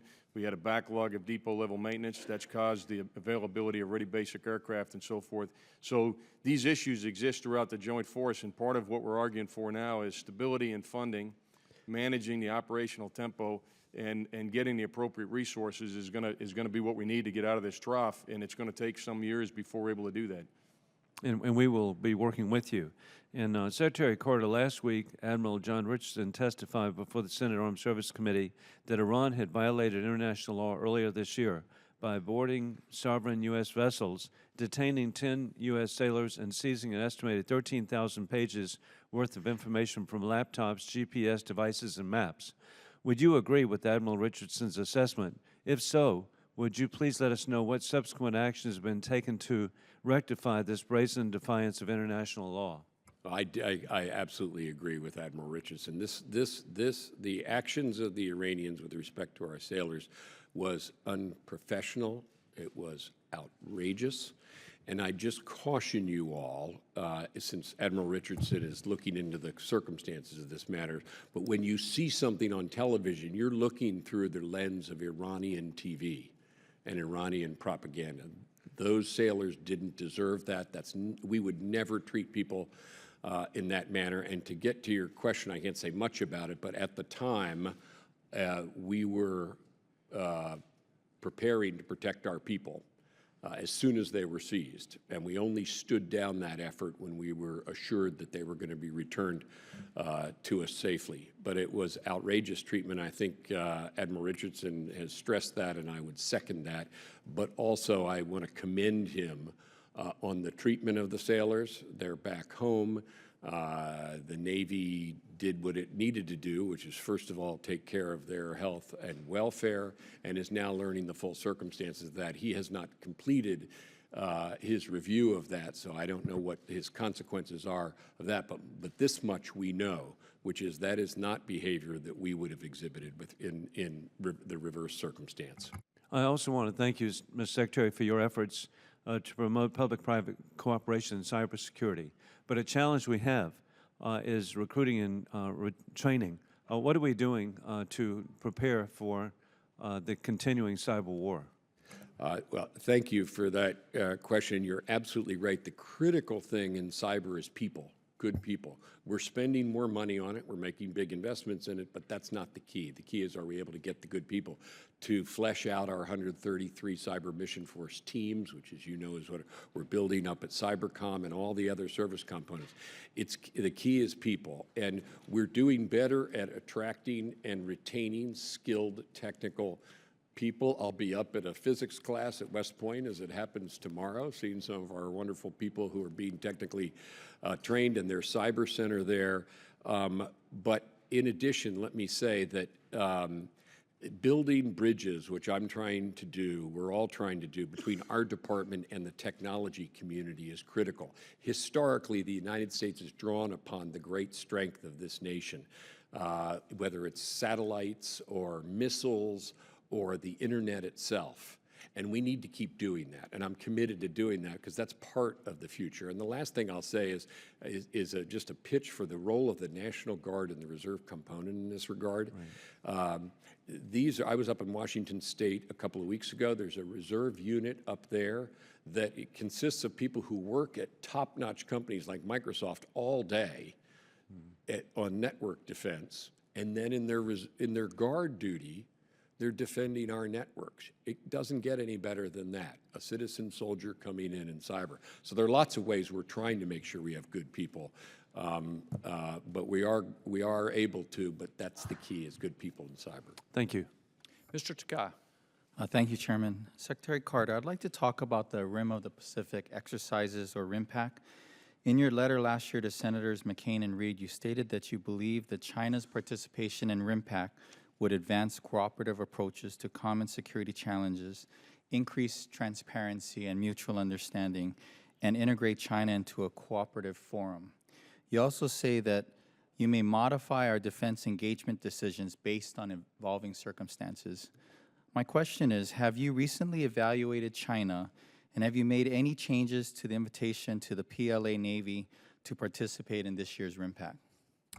We're constantly evaluating our relationship with China and China's behavior, including in the South China Sea, where I emphasize we have very serious concerns about their aggressive militarization there. They have an invitation to RIMPAC, and we will continue to review that. But you might say, what's the logic for having them there in the first place? Our strategy in the Asia-Pacific is not to exclude anyone, but to keep the security architecture going there in which everyone participates, and that's what has led over 50 years to the rise of Japan, then South Korea, then Taiwan, then Southeast Asia, and now, yes, China and India. We're not excluding China from that security architecture in which America plays the pivotal role, and we intend to keep playing that pivotal role. That's what the rebalance is all about. China is, however, self-isolating. Its behavior is isolating itself in the region. That's why all these partners are coming to us and saying, can you do more with us? So not just big exercises with lots of parties like RIMPAC, but we have the Japanese investing more, the Australians investing more, the Philippines just inviting us once again to work with them more closely, even Vietnam, India. So Chinese behavior is self-isolating and driving many countries to want to do more with us, and we're doing more with us. But that's not the way China is going to continue to benefit, as it has now for several decades, from the security system and the open system that we, the United States, have underwritten now for many decades. Okay, so if China builds a runway on Scarborough Shoal Reef, PACOM Commander Admiral Harris assesses that Beijing will have total access across the South China Seas. Secretary Carter, is China conducting or preparing to conduct reclamation at the Scarborough Shoals, which is only 120 miles from Subic Bay in the Philippines, where our Navy regularly operates? And would you say that this behavior is consistent with U.S. objectives and the regional security environment? Well, Congressman, we're concerned about that prospect. And is it consistent? No, it's not consistent. It's the kind of behavior that we will react to in our own military posture and deployments, and all the regional partners will react to. So it will be self-defeating and self-isolating for China. So I hope they don't do that, but we're prepared for that eventuality should it occur. But no, it's not a good thing for them to do that, and they shouldn't. And by the way, I just say, just to be fair about it, that our policy is that no one ought to be militarizing these features. There are these disputes over maritime claims in the South China Sea. Our view isn't to take sides on them. Our view is that everybody ought to resolve those peacefully and not militarize those features, China and anyone else who's done that. But China's done it by far more than anybody else. Thank you, and I do agree. It is not consistent with U.S. objectives, and like you say, no one should be militarizing that area. So my question then is, why then should we reward China with their aggressive behavior by including them in an event meant for allies and partners? China's behavior is the polar opposite, as you mentioned, of U.S. objectives in the region, And that's why I submitted a proposal to the NDAA that would prohibit China's participation in RIMPAC this year. I hope you and your department will reassess this situation and follow suit. Do you have any comment? Briefly, we have 10 seconds. No, we are constantly reassessing that. I gave you the logic for the invitation in the first place, and we'll continue to reassess it in accordance with your letter. Thank you. Mr. Turner. Thank you, Mr. Chairman. Last week, General Milley stated before the committee, quote, that less than 1/3 of the Army forces are at acceptable readiness levels to conduct sustained ground combat in a full spectrum environment against a highly lethal hybrid threat or near-peer adversary. Obviously, this statistic is undoubtedly alarming and illustrates that the risk associated with a less than ready military force is unacceptable. All too often, we speak about military risk in terms of numbers and percentages as opposed to more real and tangible consequences. When asked a similar question last year about risk, then Chief of Staff Army General Ray Ordinero made clear that direct correlation existed between increased risk and loss of lives on the battlefield. Put plainly, Ordinero stated that people would die. While I apologize for my frankness, it's critically important that our colleagues in Congress and the general public clearly understand what is meant when you say risk. We're currently in the throes of our debate on the budget. There are those who continue to say we can accept increased risk, we can lower the costs, we can continue to accept sequestration or cuts. General Dunford, would you please help us better understand what you mean when you say risk? Is there a direct correlation between risk and loss of lives on the battlefield? And also, is there a direct correlation between risk and winning? Knowing that we now have issues with Russia, China, North Korea, and certainly ISIS, could you give us an understanding of how the word risk translates? Thank you. Congressman, I can. First of all, there is a correlation between risk and casualties. And when I talk about risk against our objectives, I'm talking about how long it will take and how many casualties we will suffer. Those are the two elements of risk that I referred to. You mentioned sequestration, and I would tell you what the risk of sequestration is. The risk of sequestration, and I'm talking now the $100 billion that still looms out there, means that we would have to go back and actually rewrite our strategy. And I'm talking about the ends of our strategy. So when you talk about winning, there is a correlation also between our ability to win against the current adversaries that we've identified, the peer competitors that we've identified, and sequestration. And my assessment is that we will not be able to deal with the 5 challenges that Secretary Carter and I outlined in our opening remarks, the Russia, China, Iran, North Korea, and violent extremism.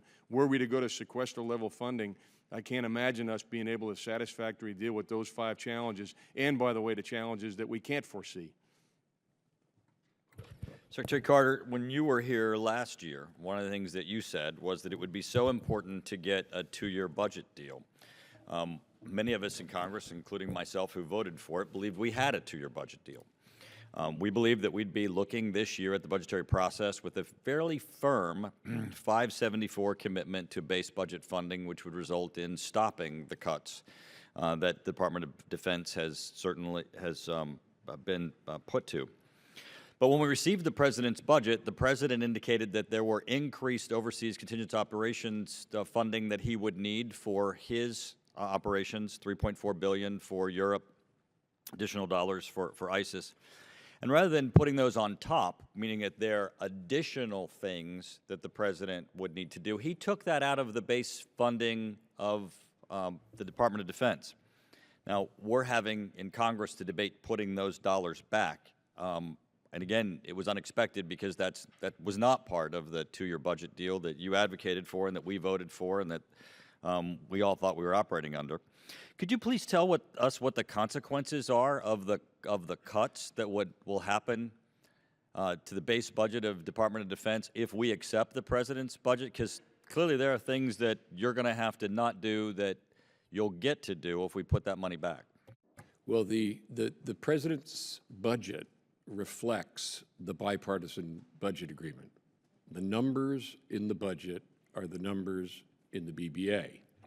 Secretary Carter, I know you know that we completely disagree with you. I mean, Congress's expectation is that you had a base budget of 574. I don't think you would have supported a 2-year budget deal that would have had a cut to the base budget in year 2017. And my question is not really what's the deal. My question is, what are you losing? Because you're obviously losing something from 574 with the reduction that the president has taken of about $13 billion out of the base budget for OCO operation. We're going to have to agree to disagree about that, about whether we budgeted to the VBA, because we believe we did. However, to answer what I gather is part of your question, namely, what did we do about the difference between what we said last year we intended to request this year and what we requested this year? I addressed that earlier. That was the $22 billion difference that, because of OCO and some other economic adjustments that went our way, like fuel prices and so forth, ended up being a net of $11 billion. And I explained exactly what we did to adjust and mitigate risk associated with that $11 billion. We cut a lot of minor procurement programs. We scaled back some of our aircraft buys. We took it out of MILCON. That's how we accommodated the $11 billion. We can tell you in detail how that was done.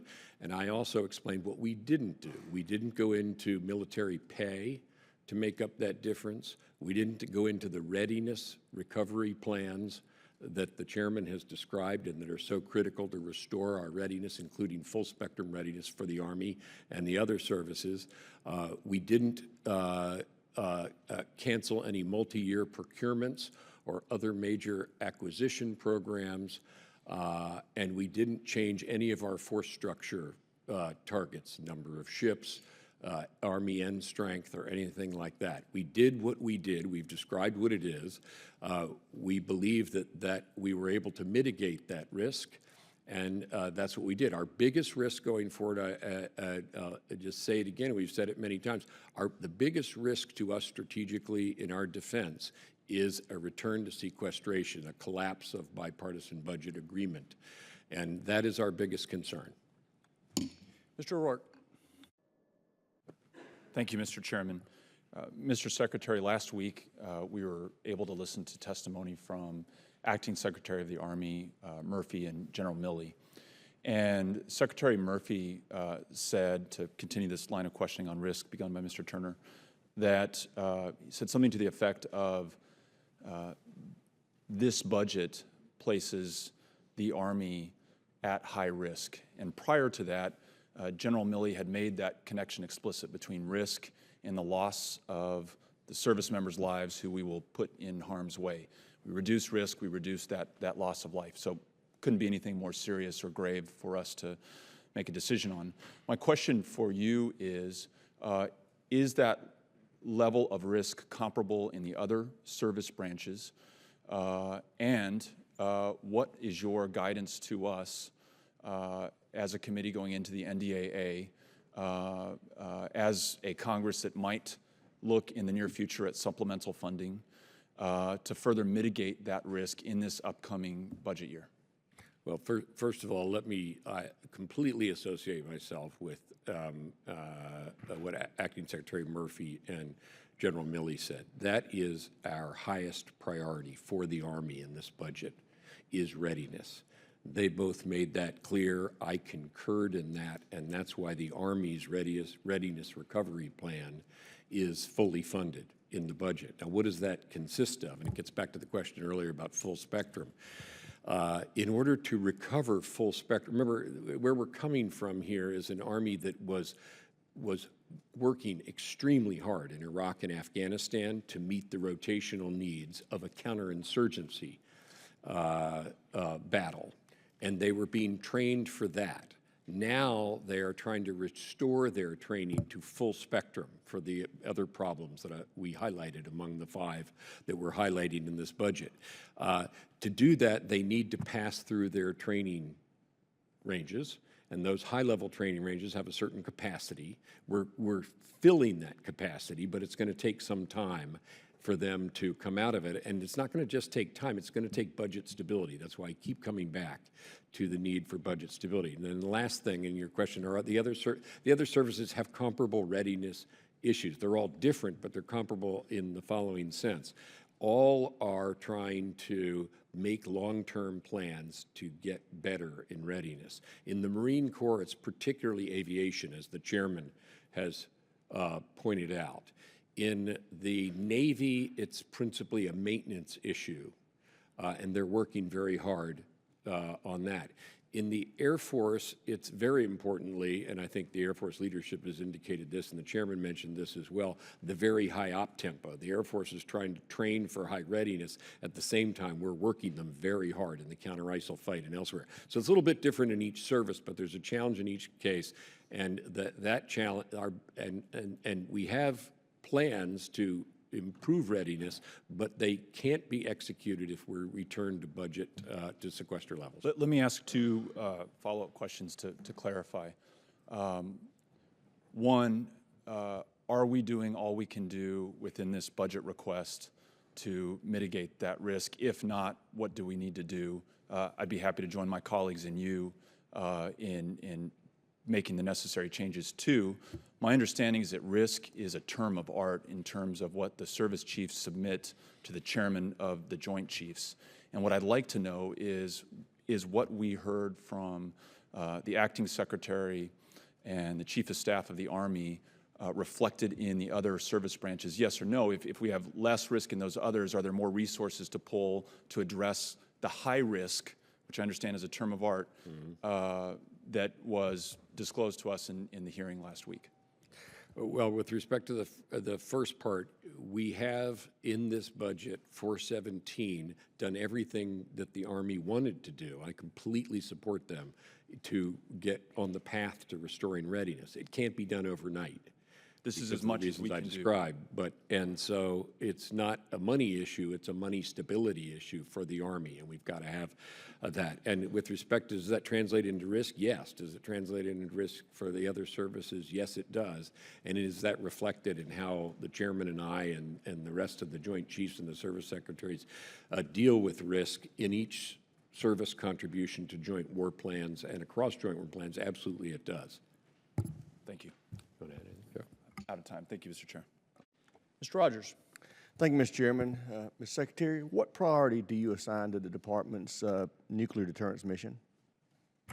It is the bedrock of our defense. It's not in the news every day, thank goodness, but it is the bedrock of our defense. So having a safe, secure, and reliable nuclear deterrent is bedrock priority, and we give it the highest priority, and that's both in operating the force in the currently, and the subject was raised earlier about the need to keep a safe, secure, and reliable nuclear deterrent. The particular issue being raised was the submarine force in the future, where we'll change out the Ohio for the Ohio class replacement. That is a necessary evolution. It's a very expensive evolution, but we have to do it because we have to retain a safe, secure, and reliable nuclear force as a bedrock. Well, that leads me to my second question. Do you see the recapitalization of the nuclear deterrent as affordable in this budget environment? As I said earlier, particularly you can see it right now that the submarine recapitalization in the decade of the 20s cannot be taken out of the rest of the Navy's shipbuilding budget without seriously crippling that shipbuilding budget. So we're going to need to make room for that. We've been saying that now for several years. You can see it. It gets nearer every year, but sure as shooting, we have to do that. And the reason is that the Trident submarines are aging out. It has to do with the stress on the hulls of submerging and coming up so many times, and they're going to have to be replaced. And that is the survivable part of our triad. It is absolutely essential. We're going to need to recapitalize it. Great. General Dunford, are the Joint Chiefs convinced and unanimous that we must modernize the triad? Congressman, I am. I have not talked to the current group of chiefs collectively. Previously, when I was a commandant in the Marine Corps and we met with General Dempsey, my predecessor, the Joint Chiefs unanimously subscribed to modernization of the triad. Great. General, your predecessor undertook an assessment of the Russian violation of the INF Treaty. He concluded it posed a risk to the United States itself as well as to the security of our allies in Europe. Do you agree? I do, Congressman. In fact, it reflected in the budget our capabilities to deal with just that threat. Well, we have been waiting over a year to be briefed on the military options that you have in response to that. Can you assure me we'll get that from my staff, me and the ranking member of the Strategic Forces Subcommittee within the next 3 to 4 weeks? Congressman, I or my staff will come over and see you soonest. I'd appreciate that. Mr. Chairman, I'd like to yield the balance of my time to my friend and colleague from Minnesota, Mr. Klein. Thank the gentleman for yielding. General Dunford, a couple of years ago I was in Afghanistan and you were the senior American commander there, and we had significantly more than 10,000 U.S. forces.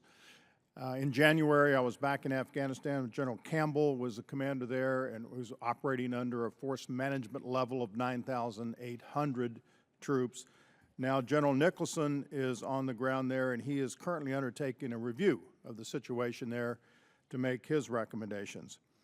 If he were to come back after completing this review with a recommendation to change the force management level, I don't know who invented that term, by the way, but it bothers me a lot because it's a strategy by political numbers, but if he were to come back and say, we need to increase that FML by some unspecified number, 1,000, 2,000, or something like that. And if he were to come back and say, we need to lift the restrictions that we're operating under that says I can't train and advise and assist below the Afghan Corps level, and if he were to come back and say, I need the authority to unilaterally target the Taliban and the Haqqani network, would you support those recommendations going to the President? Congressman, first of all, General Nicholson is going to provide recommendations. And I know what the President has articulated as the end state. And I can assure you my recommendation, which will forward any recommendation that General Nicholson will make, will be benchmarked against my assessment of our ability to meet our objectives. That's exactly what I did when I was a commander on the ground and exactly what I do in my current position. So you don't know whether or not you would support General Nicholson's recommendations if he came back with those that I just suggested? What I would make clear to the President in making a recommendation is whatever capabilities I believe are necessary, and I can't speculate as to whether General Nicholson would ask for an increase right now, Congressman, but what I would say is if he came in and said these are the capabilities we need to accomplish the mission, and I agreed with General Nicholson's assessment, I would forward to the Secretary a recommendation that would include whatever capabilities are necessary for us to achieve the end state. Of that, I'm clear. Thank you. My time's expired. Let me just second that. Thank you. That's the way it works. Ms. Gabbard. Thank you, Mr. Chairman. Gentlemen, thank you for being here this morning and for your service. Secretary Carter and General Dunford, both of you talked about the threat of North Korea in your opening remarks, and I appreciate your leadership in maintaining the department's focus both on current and emerging threats in the Asia-Pacific. I think North Korea's launch of their short-range missiles demonstrated just yesterday how serious and important this threat is, which must remain at the forefront as we look at how and where we are placing and investing our defense resources. Obviously, representing Hawaii, this is something that we're keenly aware of as the threat from North Korea continues with their increased capabilities, as well as people on the West Coast who find themselves within range of their ICBMs. Secretary Carter, you discussed the ongoing consultations with South Korea's hosting a THAAD system. Can you give us an update on those talks, and can you also share the department's commitment to continuing to increase and enhance our missile defense capabilities of the homeland? In particular, in Hawaii, we have a test site for the Aegis Ashore at the Pacific Missile Range facility. And I and others here on the committee are pushing towards operationalizing that to increase that protection. Well, thank you, and thank you for the role that the Hawaiian facilities do play in allowing us to develop and test our missile defenses. And we are doing a number of things to react to and protect ourselves and our people from the North Korean missile threat. Let me just back up a minute and say, you know, I talked about fight tonight on the Korean Peninsula. We're absolutely committed to that. Chairman and I pay attention to that every day. Again, that's not something that's in the newspapers every day, but our contribution to the defense of South Korea is very, very important and rock solid.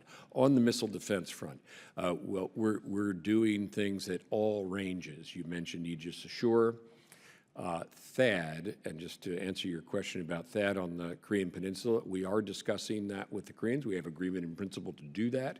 And I should say the reason for that is to be able to protect the entirety of the peninsula against North Korean missiles of greater range. That's why we want to add THAAD to what already exists there, which is Patriot, both South Korean Patriot and U.S. Patriot.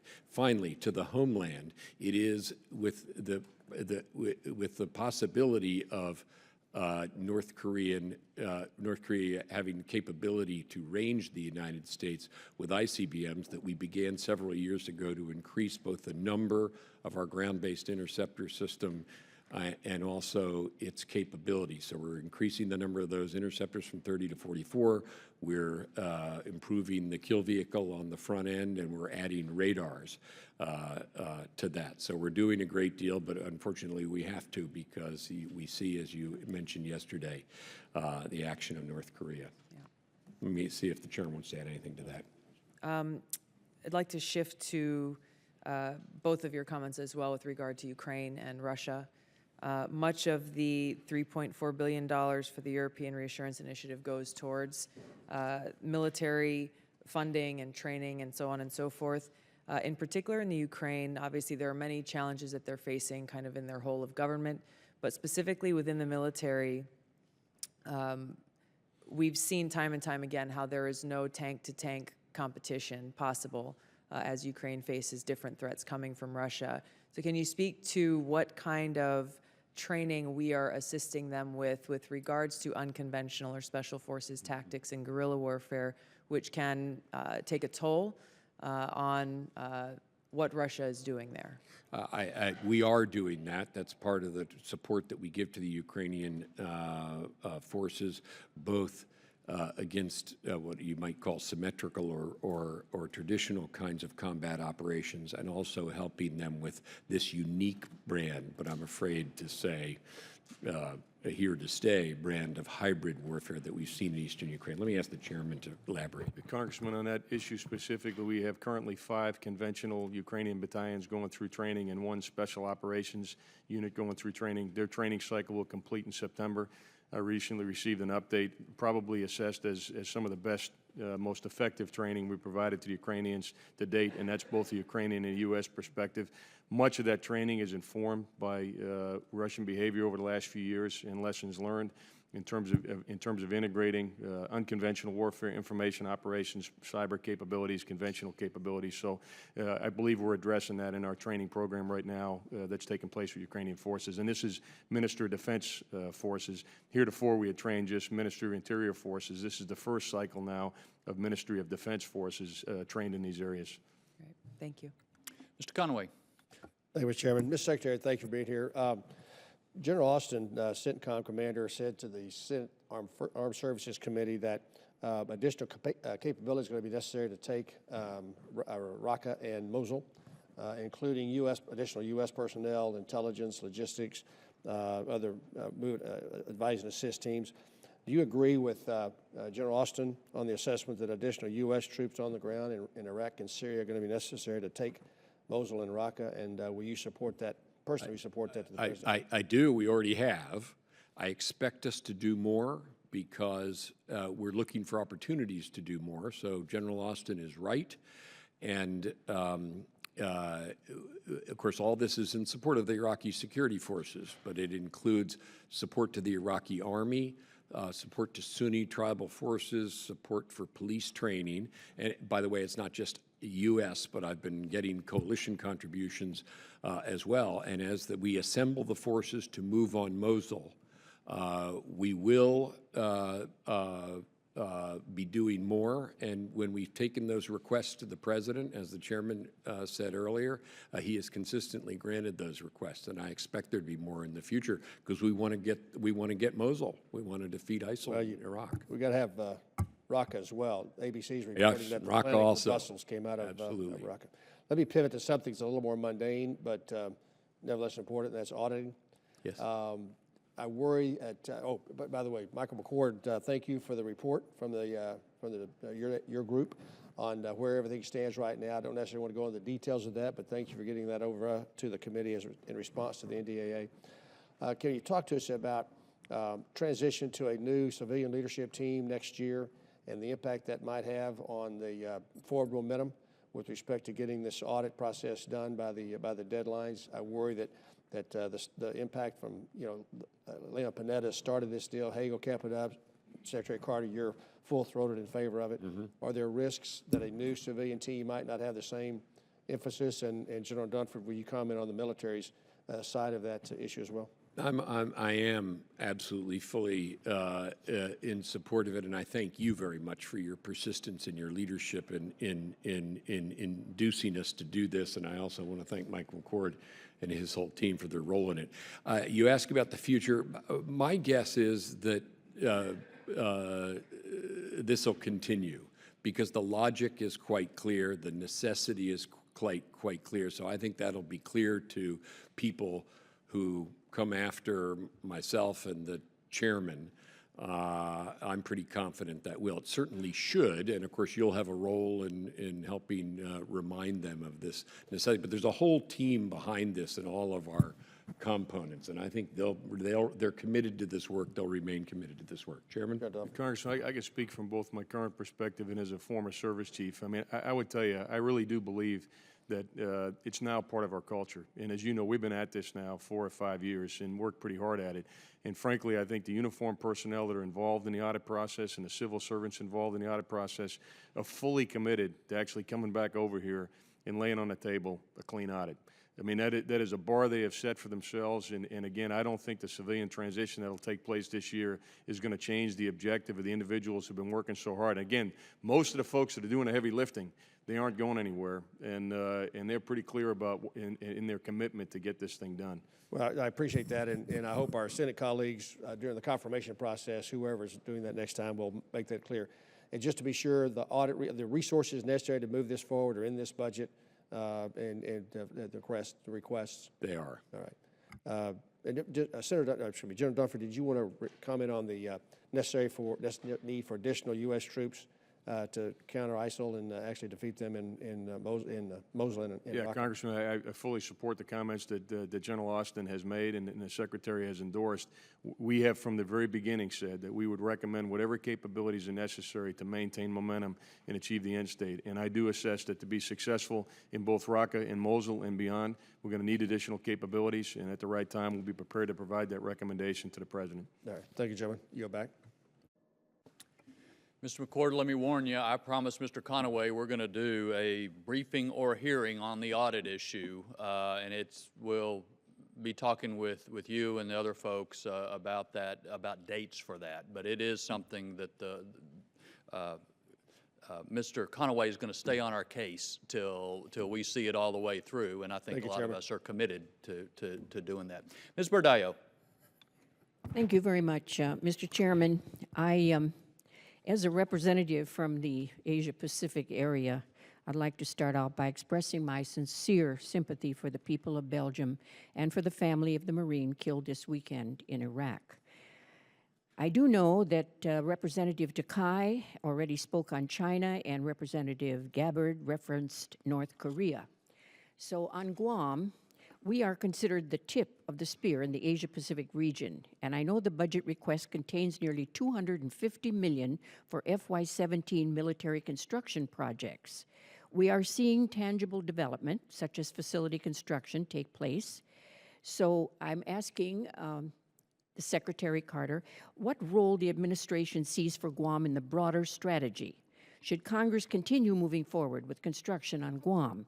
And additionally, it is often said that budgets reflect priorities. And you spoke to the Senate Armed Services Committee last week about continuing to support the Asia-Pacific rebalance strategy. So would you say that this strategy continues to be a priority of the administration? I can, and the Asia-Pacific is where half of humanity lives. It's where half of the economic activity of the globe is. It's the single region of greatest consequence for America's future. We can't forget that, and thank you for everything Guam does with us and for us and as part of us out there. We are, Guam is a critical part of the posture improvements and strengthenings we're doing in the Asia-Pacific. I mentioned the part that we're doing unilaterally. That's very important. Guam's a part of that. We do a lot with partners as well, and there's so much momentum out there. And now, part of that momentum is caused, as I mentioned earlier, by Chinese aggression. But we're determined to meet it, and Guam's an important part of that, so thank you. Thank you, Mr. Secretary, and you've done so much for us. I thank you for your contributions. Also, I have another question for either yourself or Secretary McCord.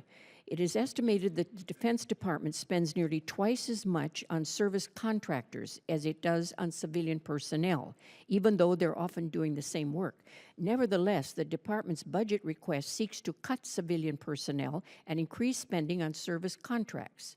In this extremely constrained fiscal environment, can we expect to see the department leverage the clear cost savings found in civilian personnel versus contractors? Are we still waiting for a complete accounting of all service contracts that was mandated back in 2008, but we have still not received the report? Thank you for that. I'll just say at the beginning, then turn it over to Undersecretary McCord. We are committed to reducing the strength, particularly of headquarters staffs, both civilian and contractor, and for that matter, military.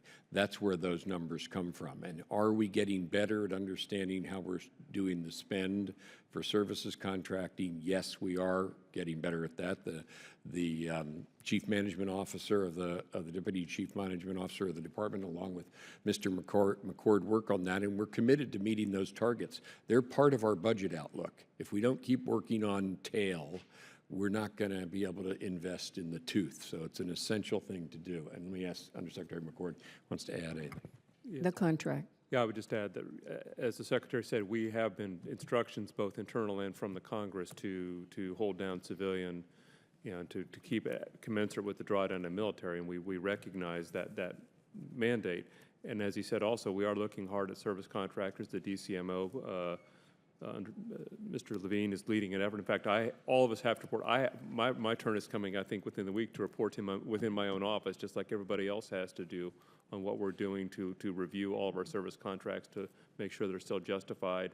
And history has shown that you could just the sunlight of looking at that drives the cost down. You relook whether you really need everything that you're doing, and that's an important part of our efficiencies effort for this budget. I only have a few seconds left.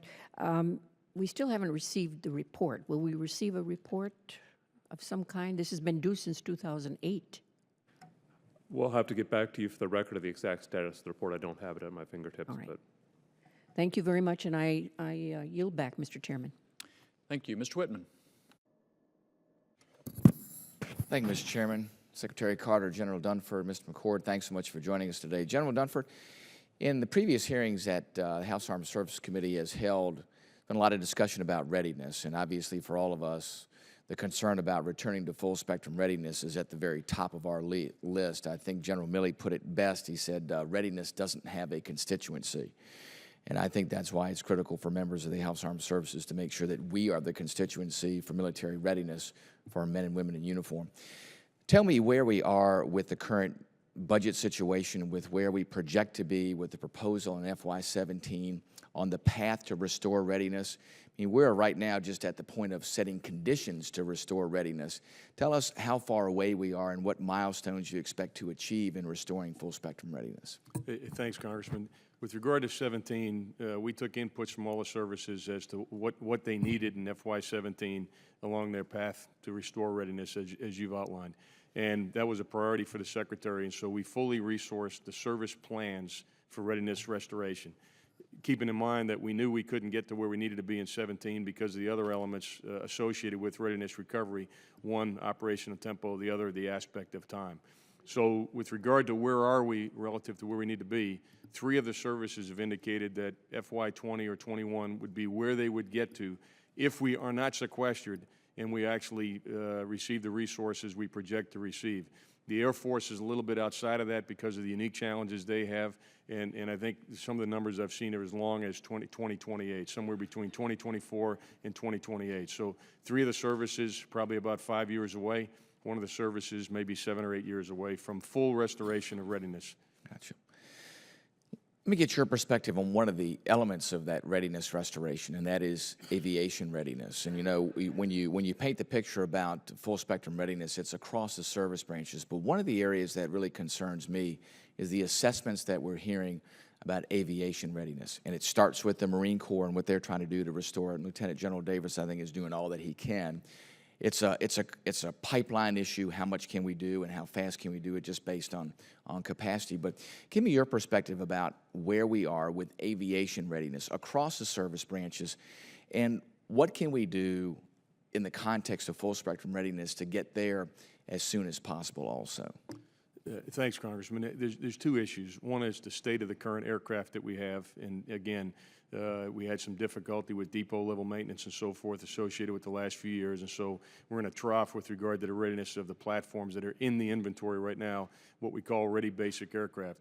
And although the Marine Corps perhaps is the most extreme, each of the services has similar challenges with regard to ready basic aircraft for deployability, particularly those units that are at home station. We're confident that those units that are forward deployed have what they need, but those units that are at home station have a shortfall of ready basic aircraft.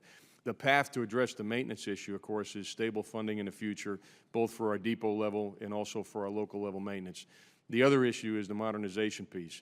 Much of the reason why we're where we are is we deferred modernization, and so the aircraft that we're flying is in the inventory longer than it needs to be. So there's really 2 pieces of this that are not unrelated, but they both come together. So my assessment of what we need to do is, 1, we need to fully fund our depot level maintenance and sustain the aircraft that are in the inventory. And number 2, we need to stay on path with the modernization plan we have to address the long-term issue, which will really see manifest itself out in 2021, 2022, and beyond. I want to get perspective from both you and Secretary Carter as far as the concept of readiness restoration and looking at how do we get to the point that we need to be. And you bring up, I think, an extraordinarily important point. Readiness as a term of art has traditionally represented training, operation, and maintenance. But I believe it also should reflect the element of modernization, because I think that is directly tied to readiness. I want to get your perspective on where you see modernization as part of the list of elements that must be attained in restoring readiness. Just for my part, you're absolutely right.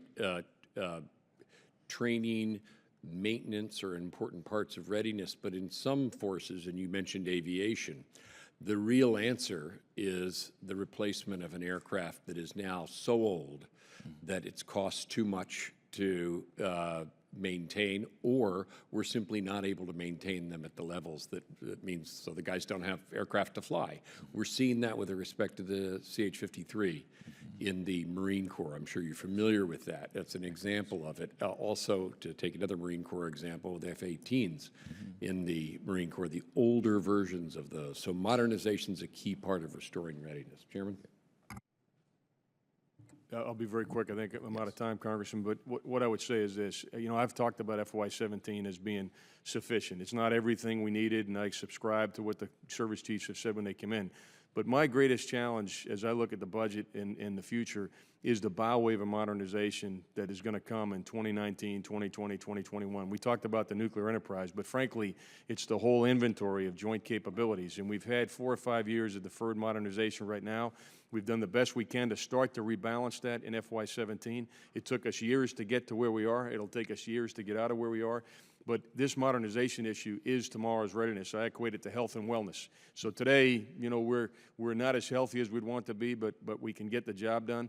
We're not investing in the health of the organization today, which will result in some wellness challenges down the road, which will read readiness. Thank you, Mr. Chairman. I yield back. Ms. Duckworth. Thank you, Mr. Chairman. And I just want to take a moment to also express my deep condolences and solidarity with our allies in Belgium, across NATO, and across the European Union.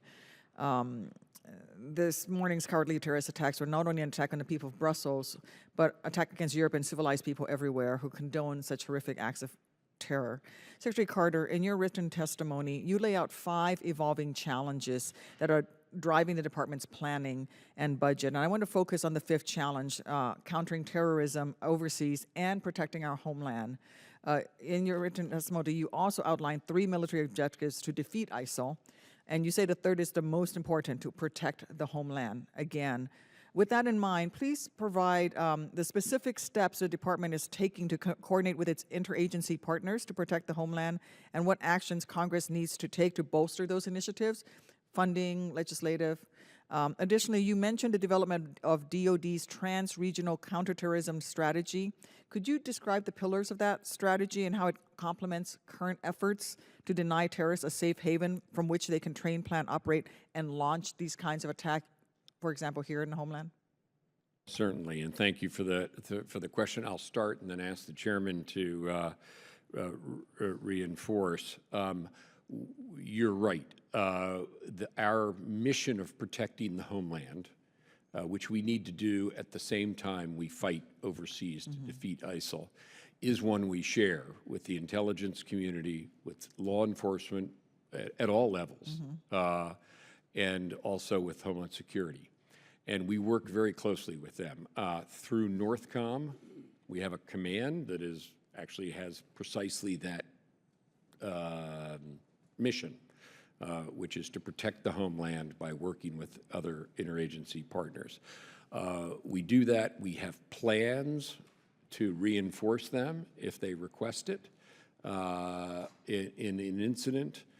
We support them all the time with equipment, technology, intelligence, and so forth, and it's a two-way street. We work with them. It's a very smooth working relationship, and the chairman can elaborate more on that. One thing I want to particularly ask him to elaborate on is your second point about trans-regional.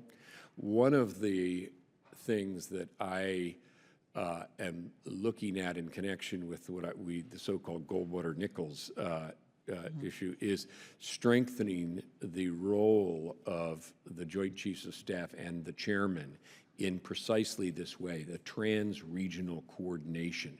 We have combatant commanders, they're excellent, but they're focused on particular regions. I look to the chairman, and he does an excellent job of this, of balancing resources and making sure that the different COCOMs are cooperating, both, and that's NORTHCOM and the other combatant commanders. Let me ask him to elaborate. Congressman, to be specific, what we did back in November, we asked the Special Operations Command to take the lead, not from a special operations perspective, but because they did have connective tissue in each one of our combatant commands, and they were capable of doing this, to begin the development of a trans-regional terrorism plan and countering violent extremism writ large.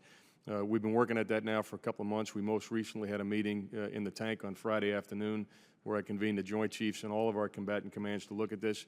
Critical to that is having a common operational picture and a common intel picture across all of our combatant commands. So that's the first part. The second thing is having an assessment process that integrates what all the combatant commanders see trans-regionally into a single vision that the Secretary of Defense can see.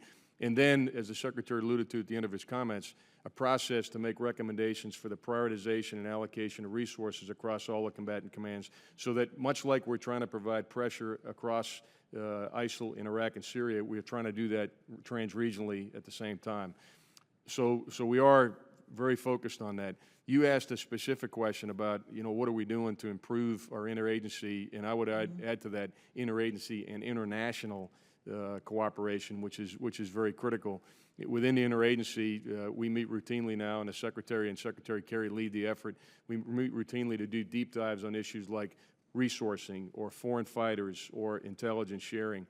And with regard to our partners, we have a very promising initiative in Jordan right now where we have, I think we're up to 15 nations that participate in an information and intelligence exchange to help us just on the problem of foreign fighters. And so those kind of collaborative processes are really necessary. And to be honest with you, there's a lot of walls for us to break down in order for us to be effective, and that's what we're in the process of doing. And our trans-regional plan is designed not only to integrate our capabilities across the combatant commands, but also with our coalition partners. And this plan will be born with a coalition perspective in mind.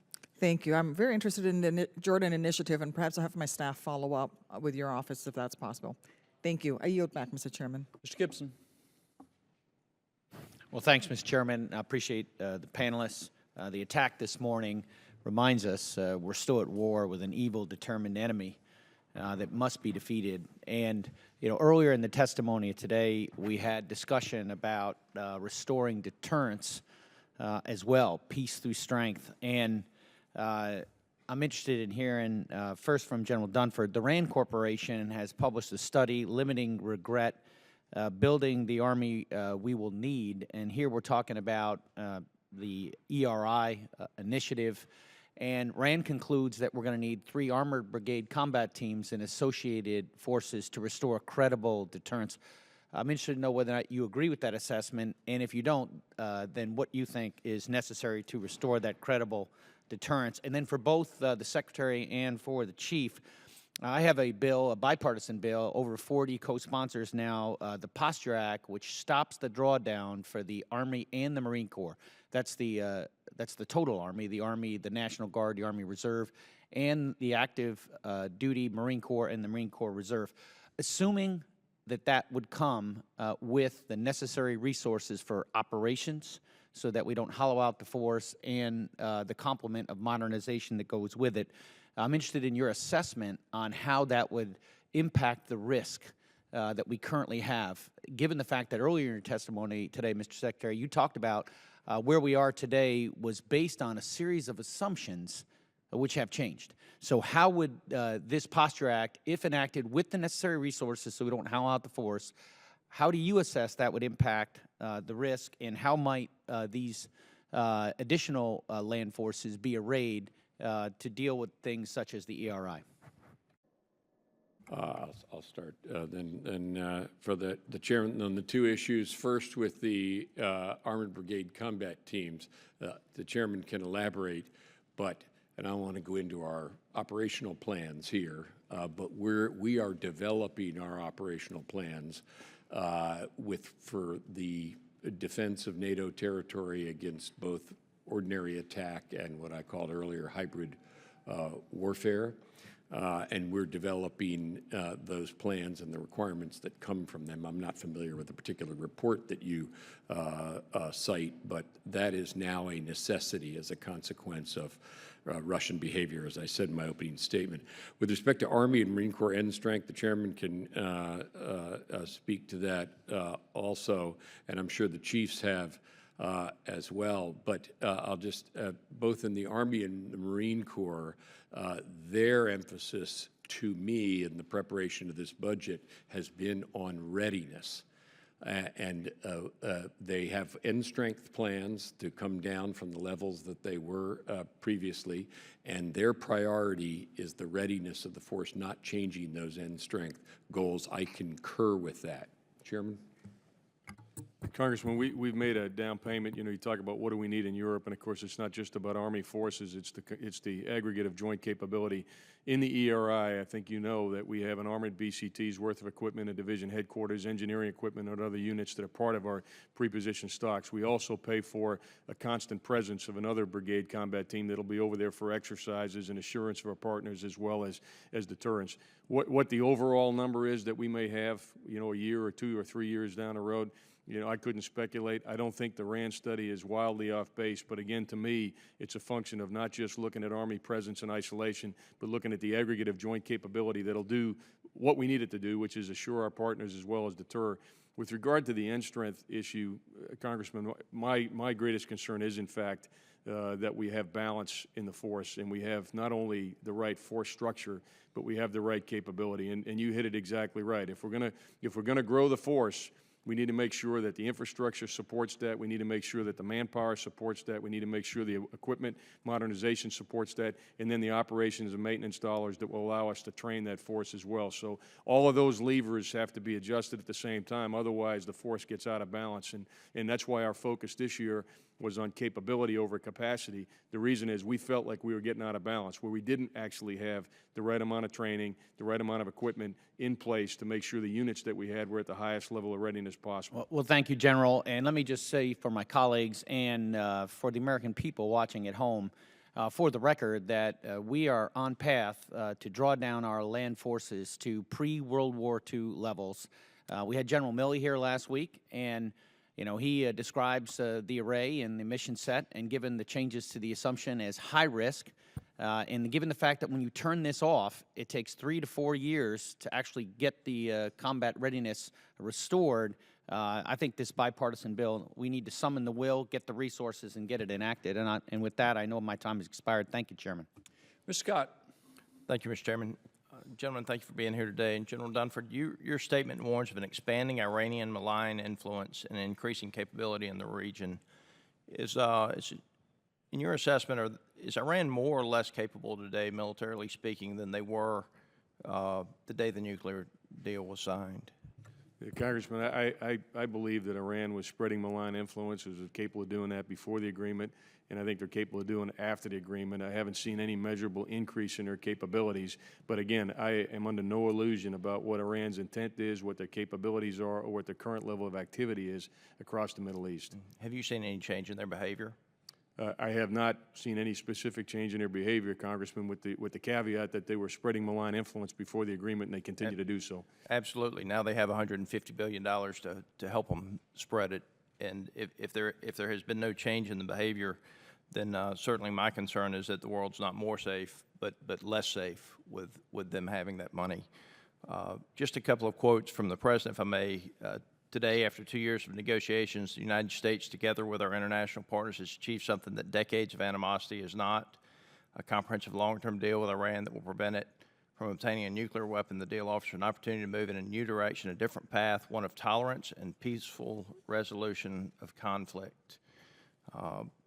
Another quote, September 10th of 15, this is a victory for democracy, for American national security, and the safety and security of the world.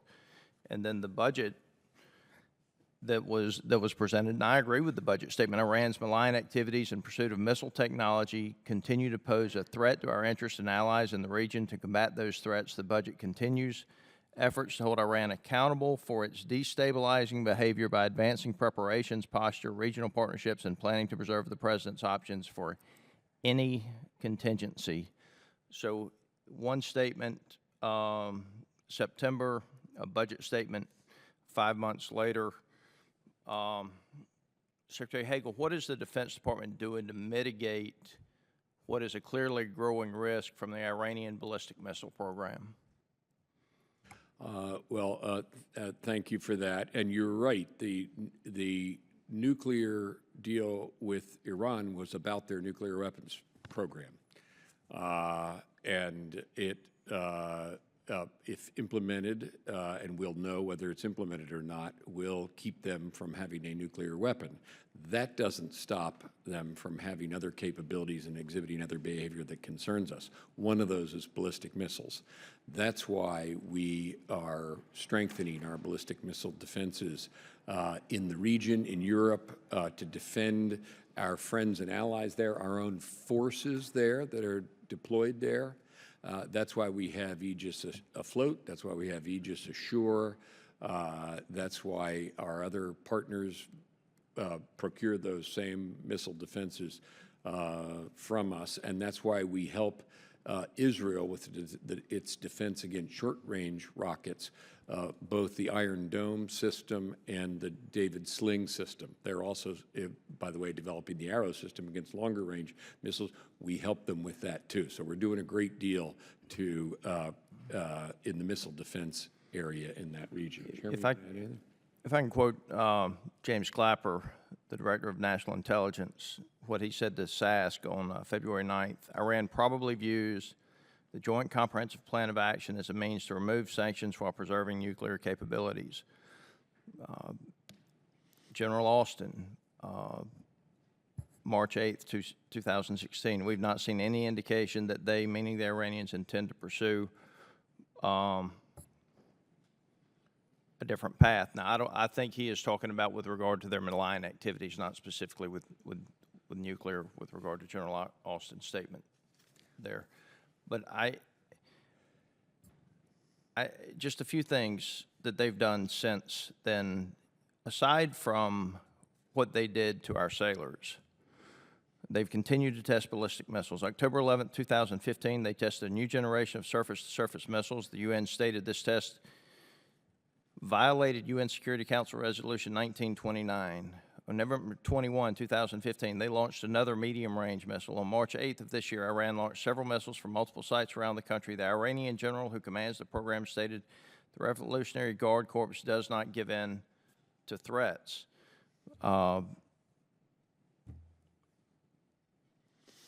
Secretary Carter? But the nuclear agreement, and I said at the time that it was struck and hasn't changed our commitments in the Department of Defense at all. We remain postured and committed to defending our friends and allies, our own interests in the region, and countering Iran's malign influence in all of these areas. It's good if it's implemented, which it is being so far, at eliminating the nuclear danger, but for everything else, we remain full speed ahead and on course for what we were doing last year, the year before, and those programs are just building. Let me see if the chairman wants to add anything, but we have a major commitment there. My time has expired, but I just don't understand why we wouldn't have included other threats in any type of deal that gave them $150 billion. Gentleman's time's expired. Dr. Winstrup. Thank you, Mr. Chairman. I'd like to, if we could for a second, talk about our current rules of engagement and our theaters of operation. You know, I have service members that are leaving the military, and they're coming to me saying that this is dangerous. We are not able to engage in a way that will allow us to defeat our enemy. And I understand the need to try and keep down civilian casualties. I get that completely. But I have a concern that we're protecting our enemies more than we are those that we're sacrificing to try and save. And that's the real concern. You know, throughout our history, we have people that have given their lives so that others can live. And, you know, with what we see taking place, my concern is that every time we let an enemy go, because of our very restrictive rules of engagement, hundreds, if not thousands, of more innocents are killed. They become fatalities because of genocide. Are we really winning? And so I'd like you to address our rules of engagement that I'm hearing so many complaints about from our service members. We assess and reassess them all the time, including on a strike-by-strike basis.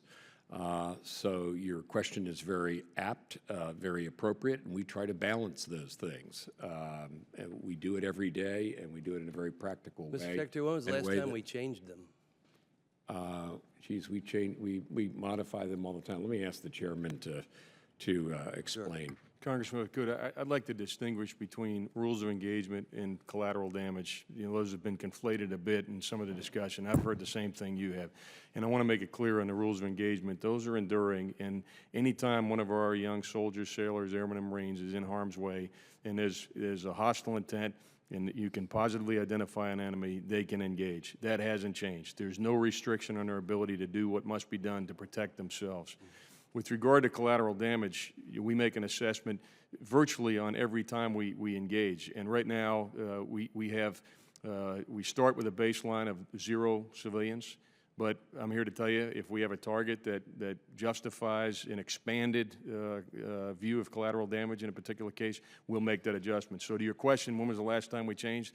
I can't assure you that it was this morning, but I can assure you it was probably sometime in the last couple of days where General Austin made a decision to expand the numbers of civilian casualties that might be incurred in a particular target, given the importance of that target. What we have tried not to do is make enemies of the very people that we're trying to protect in places like Iraq and Syria. And we've also tried to make sure that at the end of the day, we don't become the enemy.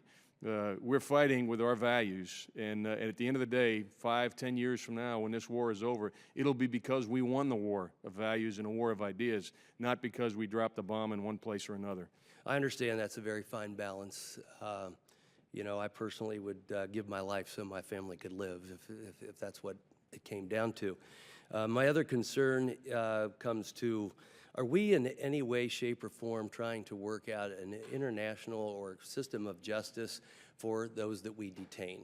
You know, we're not dealing with the Timothy McVeigh here with domestic terror, and we're not dealing with the World War II situation where at the end of the war we sign a peace treaty and return our POWs. You know, we're releasing people from Guantanamo, some are returning to the fight. Do we really have a formal system of justice? You know, we're a country of laws, and we have a system of justice, and I think that's an expectation, and I haven't seen us going in that direction. Well, thank you. We have various possibilities for detention if we take a prisoner. There is law of war detention. There is detention by transfer to another country. We did that, for example, in the case of the Sayyaf raid and Abu Sayyaf raid, where the custody became the government of Iraq. Then we have the possibility of criminal prosecution in Article III courts, which has also been exercised by the United States, a number of convictions. With respect to Guantanamo, what you say is the reason why we're looking for, and I personally support this, a place to detain those people who are in Guantanamo Bay. Let me be clear about this. There are people in Gitmo that it will not be safe to transfer to another location. I won't sign off on their transfer to another location for just the reason you described. So for me, that's why we need an alternative detention facility for law of war detainees. We need to be extremely careful about that, and that's why I'd like to find an alternative location. Well, I would also like to see a more clear system of justice rather than we could do 1, 2, or 3 things. But my time's expired. Thank you, sir. Mr. Langevin. Thank you, Mr. Chairman, and I want to thank our witnesses for appearing before the committee today. We certainly all greatly appreciate your service to the nation and over the course of your very distinguished career, so we thank you for your service. Secretary Carter and General Dunford, over the past decade, the Department has had to reconcile the reality of reemerging great power competition with the size and composition of our own military today. Secretary, I highly commend and very supportive of your vision for the third offset strategy, and look forward to seeing how that unfolds, and look forward to being supportive as we make that transformation. Beyond that, as we evaluate the architecture of our future fighting force, what should the balance between a forward deployed power and sufficient surge-ready reserve capacity look like across the services? First of all, thank you for your support for our technology efforts, third offset, and so forth. It's an important part of planning for the future. And I said this is a budget that tries to turn a corner, and while dealing with today's threats, also look ahead 10, 20, 30 years from now, particularly to high-end potential opponents that we haven't had to worry about as much in recent years. So thank you for your support for that. And I'm sorry, the second part of your question, I'm sorry. Sure, just saying that as we evaluate the architecture of our fighting force, what should the balance between a forward deployed power and sufficient surge-ready reserve capacity look like across the services? I'll start, and then maybe Chairman can pitch in. It's important to have forward forces because they're the first edge of the response to a crisis, number one. And number two, their being there is a way of working with friends and allies, so we don't have to do everything ourselves. So it's an important part of the building partner capacity capability. But what deters is the full weight of the American military that would arrive on the scene after those initial forces had engaged. And I think that's what we, when we talk about deterring opponents, what deters them is not just what's right there in front of them. What deters them is the full weight of the American military that will arise. And so our surge forces are a critical part of the deterrent, and no one should measure our deterrent capability by what we have forward presence. That's an indication, but it's not the whole story. Chairman? Congressman, getting that balance right is dynamic, and to assure you, every year we gather up all the combatant commanders' requirements for both the crisis response and assurance mission, as well as what they need for a major operations plan contingency. And so we make adjustments annually to make sure that we get that balance right between those forces that are forward deployed, forward engaged on a day-to-day basis, providing us access, making sure that we are prepared to respond to crisis, and also making sure that the residual capabilities and capacities on the bench, if you will, are prepared for a major contingency. So when you ask what's the right balance, it's a constant process of evaluation to make sure we do exactly what you're suggesting we should do, which is get that balance right. Thank you, both of you. Going back to the third offset strategy, and again, very supportive of that. I think technology, game-changing, and it's going to help provide us with the advantages that we need, especially on cybersecurity, and which is I've been a strong proponent on, and other technologies. But, Secretary, how do you believe we can best direct our investments and our policies to ensure that the progress that we've made toward achieving a third offset strategy is sustained into the next administration? Well, I think in this and in other matters, the strategic logic behind our investments this year, behind this 17 budget, is intended to point the direction toward the future. So we've crafted it carefully, and I think that both it's the needs it highlights in terms of the 5 challenges, and what we have put in motion, especially including these technology efforts, are so compelling that I'm confident that they'll continue into the future. And Secretary Carter, I've been one of the biggest proponents of cybersecurity as a critical warfighting domain during my time in Congress, and I believe it's imperative that the services understand the cybersecurity requirements laid before them when it comes to much-needed DoD programs and weapon systems in order to avoid serious cost impacts and schedule delays. How are we managing cybersecurity as an enterprise level, at an enterprise level, and incorporating cyber technologies into program requirements sooner? And I guess we'll have to answer that one for the record. So I will do so. Secretary, if you would, please. Thank you. Thank you, and I'll yield back. Thank the gentleman. Ms. Walorski. Thank you, Mr. Chairman. Thank you, Mr. Secretary and General Dunford, for being here. Mr. Secretary, I just following up on Representative Winstrop's question, but are you aware of any discussions to close the naval station at Guantanamo Bay or transfer it to Cuba? I'm not, no. General Dunford, same question for you. Are you aware of any discussions to close the naval station at Guantanamo Bay or transfer it to Cuba? I'm not, Congressman. Mr. Secretary, your department delivered a product in February entitled Plan for Closing the Guantanamo Bay Detention Facility. However, this document failed to address the specific elements required by the FY16 NDAA.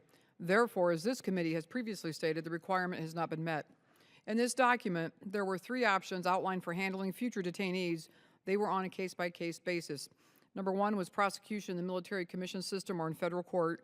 2, transfer to another country for an appropriate disposition there. Or 3, law of war detention.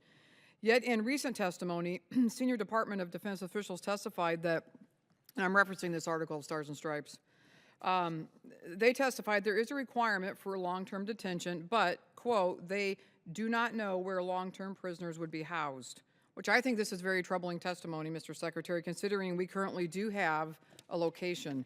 So my question is, prior to conducting an operation where capturing individuals is either intended or possible, do you have to determine which of these 3 options is appropriate? Generally speaking, we do and have, and that has worked out. And with respect to the report, if I can just respond to that, and the question of location, we were not specific about a location, and the reason for that is this. We need the optimal location for a law of war detention facility will depend upon several things that we don't know right now. For example, we don't know whether the Congress is going to respond to this idea. If we can do it quickly, then we'll probably pick an existing facility and try to build on that. If an existing facility in this country? Yes. If we have an alternative, if we have a longer period of time, we may build a new facility from scratch. It will depend upon the number of detainees that we have and that we plan for. It will depend upon the structure of the military commissions process, which is something which is set in statute, by the way. So the very reason that we have to discuss this to the with the Congress, and we submitted this plan because, let me be clear, it is forbidden by law to do this now. So we need your concurrence. Oh, I understand. I'm very familiar with the law. Without that, and the reason that the plan calls for a dialogue between us and the Hill is that we can't select the optimal design and therefore the optimal location, and therefore fully do the costing until that conversation has been had, because you guys have a say in the design parameters of the ultimate facility. But I hope you'll give it consideration. I've said, and I believe this, I think it would be good to put this on a path to being dealt with by the time the administrations change. I understand, and I apologize for interrupting. I guess two things. You and I have talked about this for months, but two things. I think the American people look at this, as I do, as a very dangerous precedent that we're looking at potentially bringing these terrorists with blood on their hands have already killed Americans back to this soil, which I think is reprehensible. But secondly, we were just reminded again with this bombing this morning in Brussels that there is an active war on terror. And I've been sitting here 3 hours, and the first question the chairman asked was about strategy and things that were supposed to be, you know, handed over to the Congress in February, and they still haven't. And I look at this kind of the same thing, that, you know, we're still waiting for some kind of a detailed plan that the president said would be made available, and you have too. My question is this: is it possible that due to such factors as bureaucratic obstacles, delays in timing, inability to negotiate with another country, that an opportunity to conduct a capture operation would be lost? Or, in other words, would this issue of not being able to have a place for future detainees because of the president's desire to close Guantanamo and bring those terrorists here ever inhibit a question on these attacks that we're doing with ISIL and engaging with them, the issue of, like, let's not go there because we don't know and we don't want these long-term prisoners? That's not occurred in my observation. Let me ask the chairman. No, Congresswoman, and frankly, that'd be one of the first things that I would ask if we were asked to do something. Is that's going to be part of the decision making to go after an individual, is what's going to be the disposition of that individual. And what if the answer comes back, because we know there's long-term situations now engaging, what if the answer comes back and says, you know, we simply don't know, or Gitmo, because Gitmo is an operation right now that is there. Thank you, Mr. Chairman. Mr. Byrne. Thank you, Mr. Chairman. Mr. Secretary, obviously we're here in a day of tragedy. Tragedy for the Belgians, tragedy for the world. ISIS has now taken responsibility for the murders this morning. We had a Marine that was killed last weekend in Iraq. I know you feel that personally. We have a law that we passed called the National Defense Authorization Act. It required you to submit to the Congress by February the 15th a plan for defeating these people. I know you told the chairman that it was imminent. The statute says you shall do it by February the 15th. You are in violation of the law. When an average American is in violation of the law, there are consequences. Would you care to explain to the committee why there shouldn't be consequences for your failure to follow a law that was signed by your president? Well, I already explained that report will be in front of you imminently. With respect Mr. to the Secretary, larger that's not question. my question. The statute says you shall do it by February the 15th. Do you not agree that you are in violation of that law? We are prepared. We are going to submit that report. It's taken some time. I'm going to It's ask not you just the again, or do Department you of not agree Defense. that you're in violation of the law? We will have that report to you shortly, Congressman. I don't think that's a satisfactory response. When we pass a law around here, it means something. Now, people's lives are at stake. You know that better than any of the rest of us. Well, the people's lives aren't at stake I don't think it's, over a excuse me report. for a We minute, have Mr. the Secretary, strategy. it's not too much to ask that you comply with the laws that we pass and the president signs. As So the chairman- it's not sufficient for you to say it's imminent. You need to give us a plan now. Let me ask you about another report. You're also required to submit, when the president puts forth his budget, a 30-year ship plan for the Navy. Mm-hmm. You didn't do that either. That's a statutory requirement. Why didn't you submit a 30-year ship plan? I don't know about the 30-year ship. We have a number of these statutory plans. We work on them very hard. There are many, many, many of them, Congressman. Let me ask Mr. McCord if he knows the status of that particular one, the second one that the Congressman raised. I believe that's in process also and is nearing completion. Well, under the law, that was supposed to be submitted with the president's budget request. Now, the existing ship plan we've got calls for 52 littoral combat ships. You have not amended that plan. You've requested 40. The Secretary of the Navy has told us in this room he needs 52. He has told us there is no study to change that. Mr. Stackley, his Assistant Secretary for Acquisitions, says there is no Navy study or analysis that would change that. You have no 30-year ship plan to change that. Yet you've tried to unilaterally change it in the budget. What is your basis if you have no 30-year ship plan that updates the 52 request? And what is when there's no Navy analysis, what's your basis for reducing the ship request from 52 to 40 on the LCS? The basis is this, and this is something that we decided all jointly, and that the joint requirement we're going to buy 40 and not 52 littoral combat ships. The littoral combat ship is successful. It's been good at what it does. It's better than the mine countermeasure ships it replaces. It's better than the coastal patrol craft it replaces, but 40 is enough. And the reason we made that decision is that we believe and we're convinced that the money is better spent on ships that are more capable. We're looking for more capable and lethal ships, as well as more ships in the Navy. And we also Since the Navy has no analysis on that, where's your analysis? Do you have a report? We did analysis in the course of our... Where is it? ...of preparing the budget. We did a lot over the course of the last summer. Well, shouldn't it be in that 50, shouldn't it be in that ship plan? We can provide that to you. But the point I'm making is a very important strategic one, which is we need ships that are more capable and more lethal and more high-end. That's one of the themes of this whole budget. So exactly the point you're raising is one of the very themes of this budget. Mr. Secretary, if that's so important, why wouldn't you give us a new ship plan? Because your old ship plan, the one we gave us last year... I'm sure the shipbuilding plan will reflect that. You were supposed to give it to us when the president's budget was submitted. Now, you and your staff may not think these laws are important, but they are. People wonder why the people of America are angry right now. They're angry because people in Washington feel like they're above the law. And none of us, Mr. Secretary, I'm not above the law, and you're not above the law. Give us a plan for the Middle East, and give us some sort of analysis that's different from the Navy's analysis on reducing the LCS request from 52 to 40. And I yield back. We will provide those reports. Ms. McSally. Thank you, Mr. Chairman, and thank you, gentlemen. Secretary Carter, could you just prioritize? I know you have a lot of choices to make and priorities to make. Low, medium, or high, the fight against ISIS, the military fight against ISIS in the next 5 years? Okay, thank you. How about... Sorry, I didn't have the mic on. It's extremely high. How about the priority of ensuring that if we do send our troops into harm's way, that they have the best capability overhead for close air support, should they come under fire? Close air support is a critical part of the joint capability.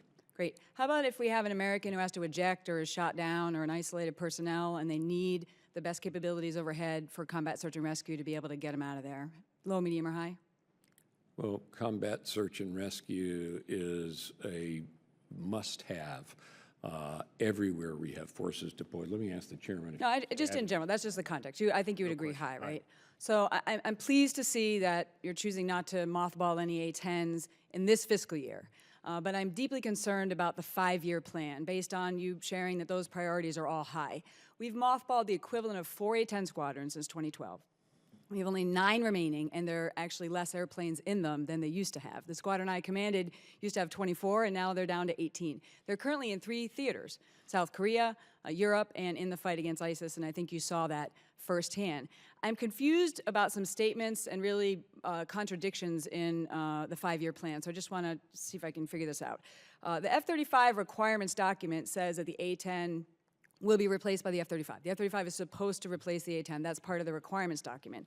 We've highlighted over the last year, I have in many hearings, concerns about shortfalls. We need a fifth-generation fighter, but when it comes to close air support, the F-35 having shortfalls in loiter time, lethality, weapons load, the ability to take a direct hit, the ability to fly close combat and be able to survive, and their night capability and their digital targeting capability. Because of that, your Operation Test and Evaluation has agreed to do a fly-off between the F-35 and the A-10 as part of the evaluation of the F-35, which we were glad to see because we are concerned that this space is going to have increased risk until we see if there's a proven replacement. But in your budget, you say that the A-10s will be replaced squadron by the F-35s. So that seems to me that the outcome is being predetermined. That's my first concern. We're yet to have a fly-off. We think that's going to happen in FY 18 or 19. Yet you are saying that we're predetermining the outcome that the A-10s will be replaced squadron by the F-35. Similarly, we have the Air Force leadership, when asked in a March 3rd hearing, and then I followed up last week, basically said the F-35 is really not going to replace the A-10. That's going to be more the F-16 and the F-15E, which contradicts the requirements doc and contradicts your own statement. If you look at the Air Force's 5-year plan, they're going to put 49 A-10s in the boneyard in FY19, another 49 in FY20, 64 the year after that, 96 the year after that. Basically, they're getting rid of the A-10. But the fly-off isn't going to happen until at least FY18. We won't be able to see the outcome of whether we're going to have a decrease in capabilities until at least a couple of years down the line. So I'm just concerned about these contradictions. The Air Force recently is saying that manning is their challenge, that this is their newest excuse as to why they need to be starting to put the A-10 in the boneyard, talking about how they just don't have the manning. Yet, last we looked at, we've got hundreds of people that are playing the tuba and the clarinet wearing the uniform, as opposed to core military capabilities. If we really had a manning crisis, from my perspective, we would tell people to put down the tuba and pick up a wrench or a gun.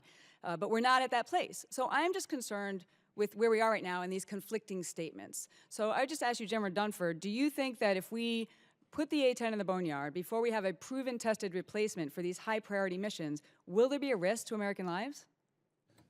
Congressman, what we need in the Joint Force is the ability to deliver close air support effectively.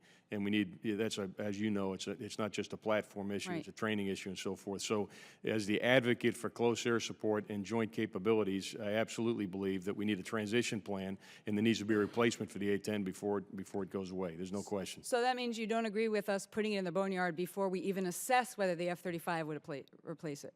What I don't agree with is getting rid of a capability without replacing it. And what I can tell you without going into great length is we recently met with all the chiefs. General Welch was there to take a look at the issue of close air support as a whole and to make sure that we're looking carefully at the platforms that are being introduced, what capability gaps will exist, how do we mitigate those gaps, and and from that, if we can't mitigate the gap, how does that inform the program in the future? So I can tell you that the interest of Congress has generated quite a bit of interest inside the department. And again, as the proponent for joint capabilities, I can assure you, I will look at this from a close air support perspective to make sure the Joint Force has the close air support capability that it needs to have. Thanks. My time's expired, but I just want to say I believe we need a conditional-based replacement, not a time-based replacement, that we shouldn't be putting any more of these in the boneyard until the fly-off is done and AX is developed and we make sure that we're not putting more American lives at risk. Mr. Kaufman. Thank you, Mr. Chairman. Mr. Chairman, General Dunford, first of all, thank you all for your service to our country. General Dunford, how would you assess our combined arm capability today that we've been involved in counterinsurgency warfare for quite some time, although we're down more to an advise and assist role. But I'm concerned about just the fact that we haven't trained for some time. And how would you do that? How would you make that assessment? Yeah, Congressman, there's no question that over the course of almost a decade involved in primarily counterinsurgency operations, the Joint Force's ability to integrate combined arms at the high end eroded. We're probably about 2.5 years or 3 years into focusing on that once again. Are we where we need to be? No, we're not. And that's exactly why we're focused on both restoring full spectrum readiness as well as making sure our exercises regenerate the kind of capability that we had some 10 or 15 years ago, that we were all confident that we had 10 or 15 years ago. Thank you. Mr. Secretary and General Dunford, I'm concerned that I would hope prospectively that we would take a harder look at shifting more capability to the Guard and Reserve and also not allowing them to lapse in to being a strategic reserve and to somehow maintain them as an operational reserve.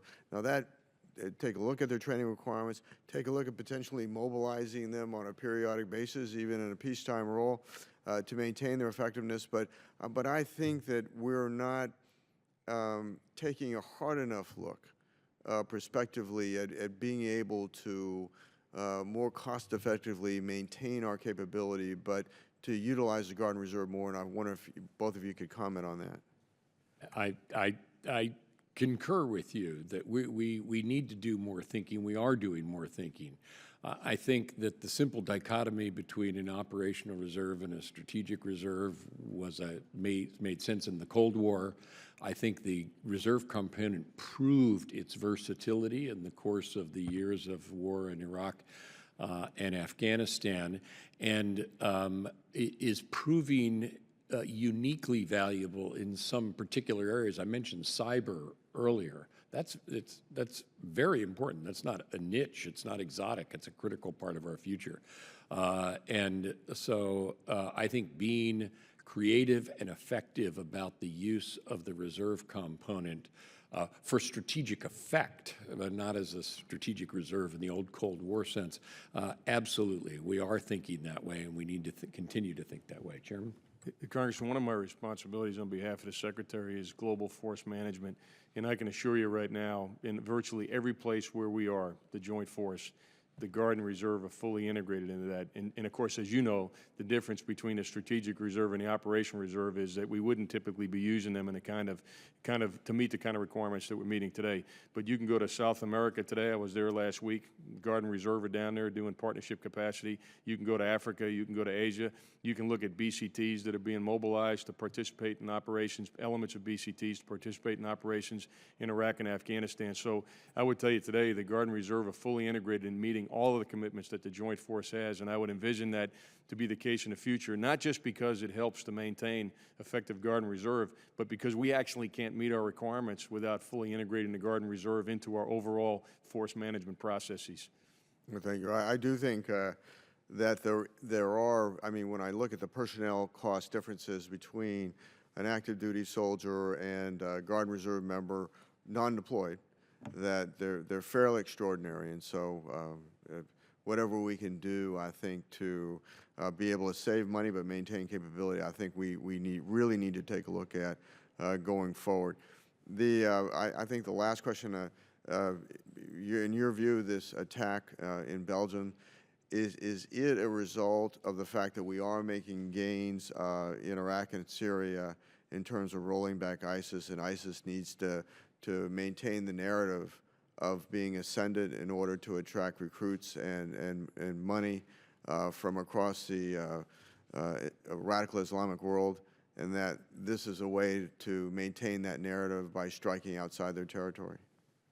Congressman, I can't say whether this particular attack is a result of that, but we have always said, and we anticipate, that as we put increased pressure on the enemy in Iraq and Syria, and their narrative begins to erode because their freedom of movement erodes, the resources erode, and so forth, that they're going to lash out and conduct terrorist attacks. And so we would expect the kinds of things we saw in Belgium to be a result of pressure that they feel in other places. There's no question about it. They will balance conventional tactics, which we have seen from the enemy, with guerrilla tactics in places like Syria and Iraq when they're not as successful, with terrorist attacks around the world to maintain relevance and continue their jihad. There's no question about it. Okay. Thank you, Mr. Chairman. I yield back. Thank the gentleman. If y'all will allow me, I've got just a couple of issues I want to touch on right quick. Mr. McCord, we've talked a lot about readiness and training and maintenance. It is true, is it not, that virtually all the money for training, for maintenance of aircraft and so forth is in the base part of the budget? That's correct. The vast majority is, Mr. Chairman. Yeah. Secondly, my understanding is, as y'all were putting together your budget request, over $5 billion of that request was $5 billion worth was savings, inflation, and especially fuel savings. Now, obviously, the price of oil goes up and down. And you have a very long period when you have to formulate your budget. My question is, as you look at it today, how do your assumptions on the price of fuel measure against the reality of today? Is it better or worse than you assumed? It is better today. Are you talking most about FY16 or 17? 17. For 17. The prices that we were directed to assume are higher than what are prevailing today. As you note, that fiscal year hasn't even started and won't start for some time, and will go a year after that. So there's a long time for these prices have to hold before such savings would actually be, realizable. But yes, they are lower today. Well, I just am a little concerned that there are assumptions built in the budget, and nobody knows what the price of oil is going to be, although it has been going up some in recent days. But as you point out, this doesn't even start till October 1st. I was just wondering how it measured up. 10 U.S.C. 153 requires that the chairman of the Joint Chiefs provide a risk assessment to Congress by February 15th. We heard from the service chiefs that they have provided that input to the chairman. My understanding is it's been done and it's sitting in OSD somewhere. Y'all have any clue about when that might be coming? Chairman, I can answer that. We did complete it some time ago. What we wanted to do was bring the chiefs together in the tank to discuss it with the Secretary. We did that a week ago Monday. And so we now have that to the Secretary, and that should be coming over right away. I mean, it is complete. We worked on it pretty hard this time, Chairman, and what you'll see is a different organizational construct. We try to take a look at each of the 5 challenges we've spoken about and really get after, in a meaningful way, the risks associated with each one of those 5 challenges, and then what I would call a cross-cutting risk of the joint force. So while it has been a couple of weeks late now, I hope you'll find it worth it. And again, one of the reasons why we kept it a little bit longer was so we could have an opportunity to do a face-to-face with the chiefs and the Secretary, and we did complete that last Monday.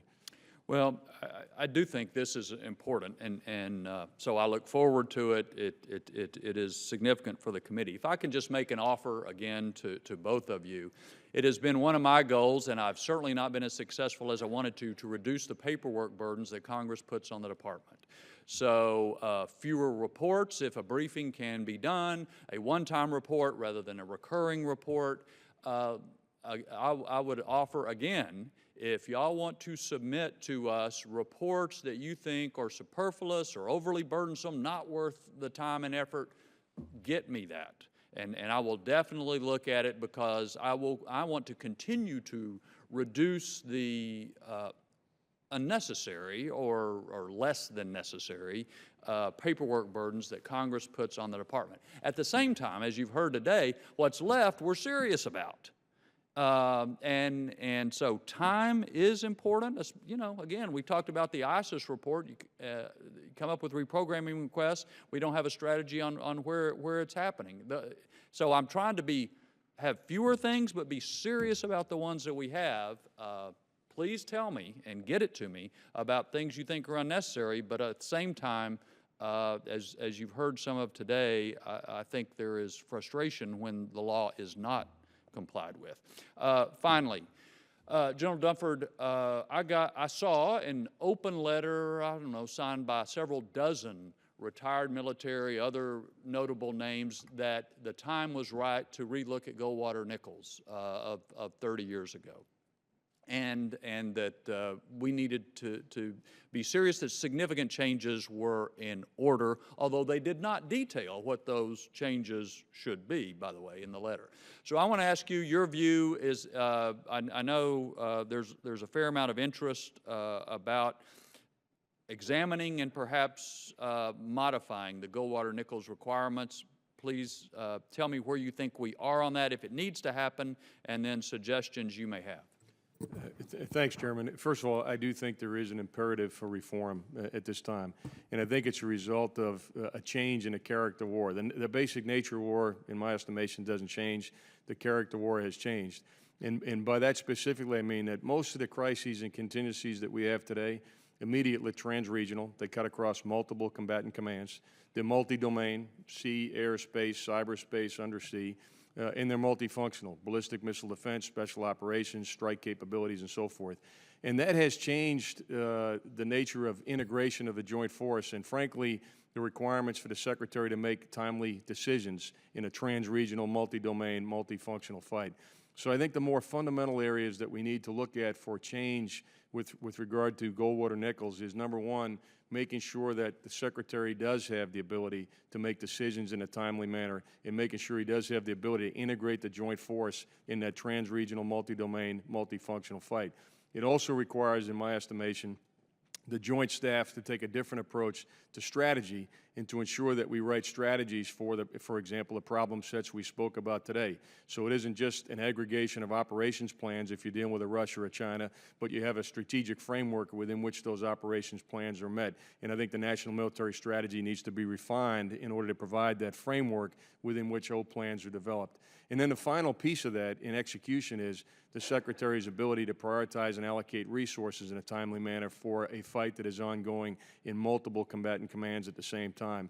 So from my perspective, as we think about reform, we should focus on the character of war and what reforms are necessary to make sure we can fight in the 21st century. And what I've alluded to are some fundamental changes in warfighting in the 21st century that I think we can reinforce and optimize the joint forces' ability to meet with some very fundamental changes, and I'm prepared to make those recommendations to you, Chairman. And may I just second that? That's exactly along the lines that we're thinking, Chairman. It was what I alluded to earlier. Obviously, we'll need your support if any of that requires statutory change, but those are the dimensions to which I'm looking to the Joint Staff and the Joint Chiefs of Staff, and especially the Chairman of the Joint Chiefs of Staff, given the changed nature of warfare. I would like to strengthen that. Well, I'm anxious to see what you suggest, even if it's not all the reforms that some of these other folks are pursuing, but obviously with markup basically for this committee in about a month away, for us to have time to look at it, we will want to see it promptly. I'm planning that to do that quite soon, and it will involve the capabilities of the Joint Chiefs of Staff and the Chairman while preserving the independent military advice that they provide to me and the President. Okay, good. Thank you. Thank you all three for being here today. The hearing stands adjourned.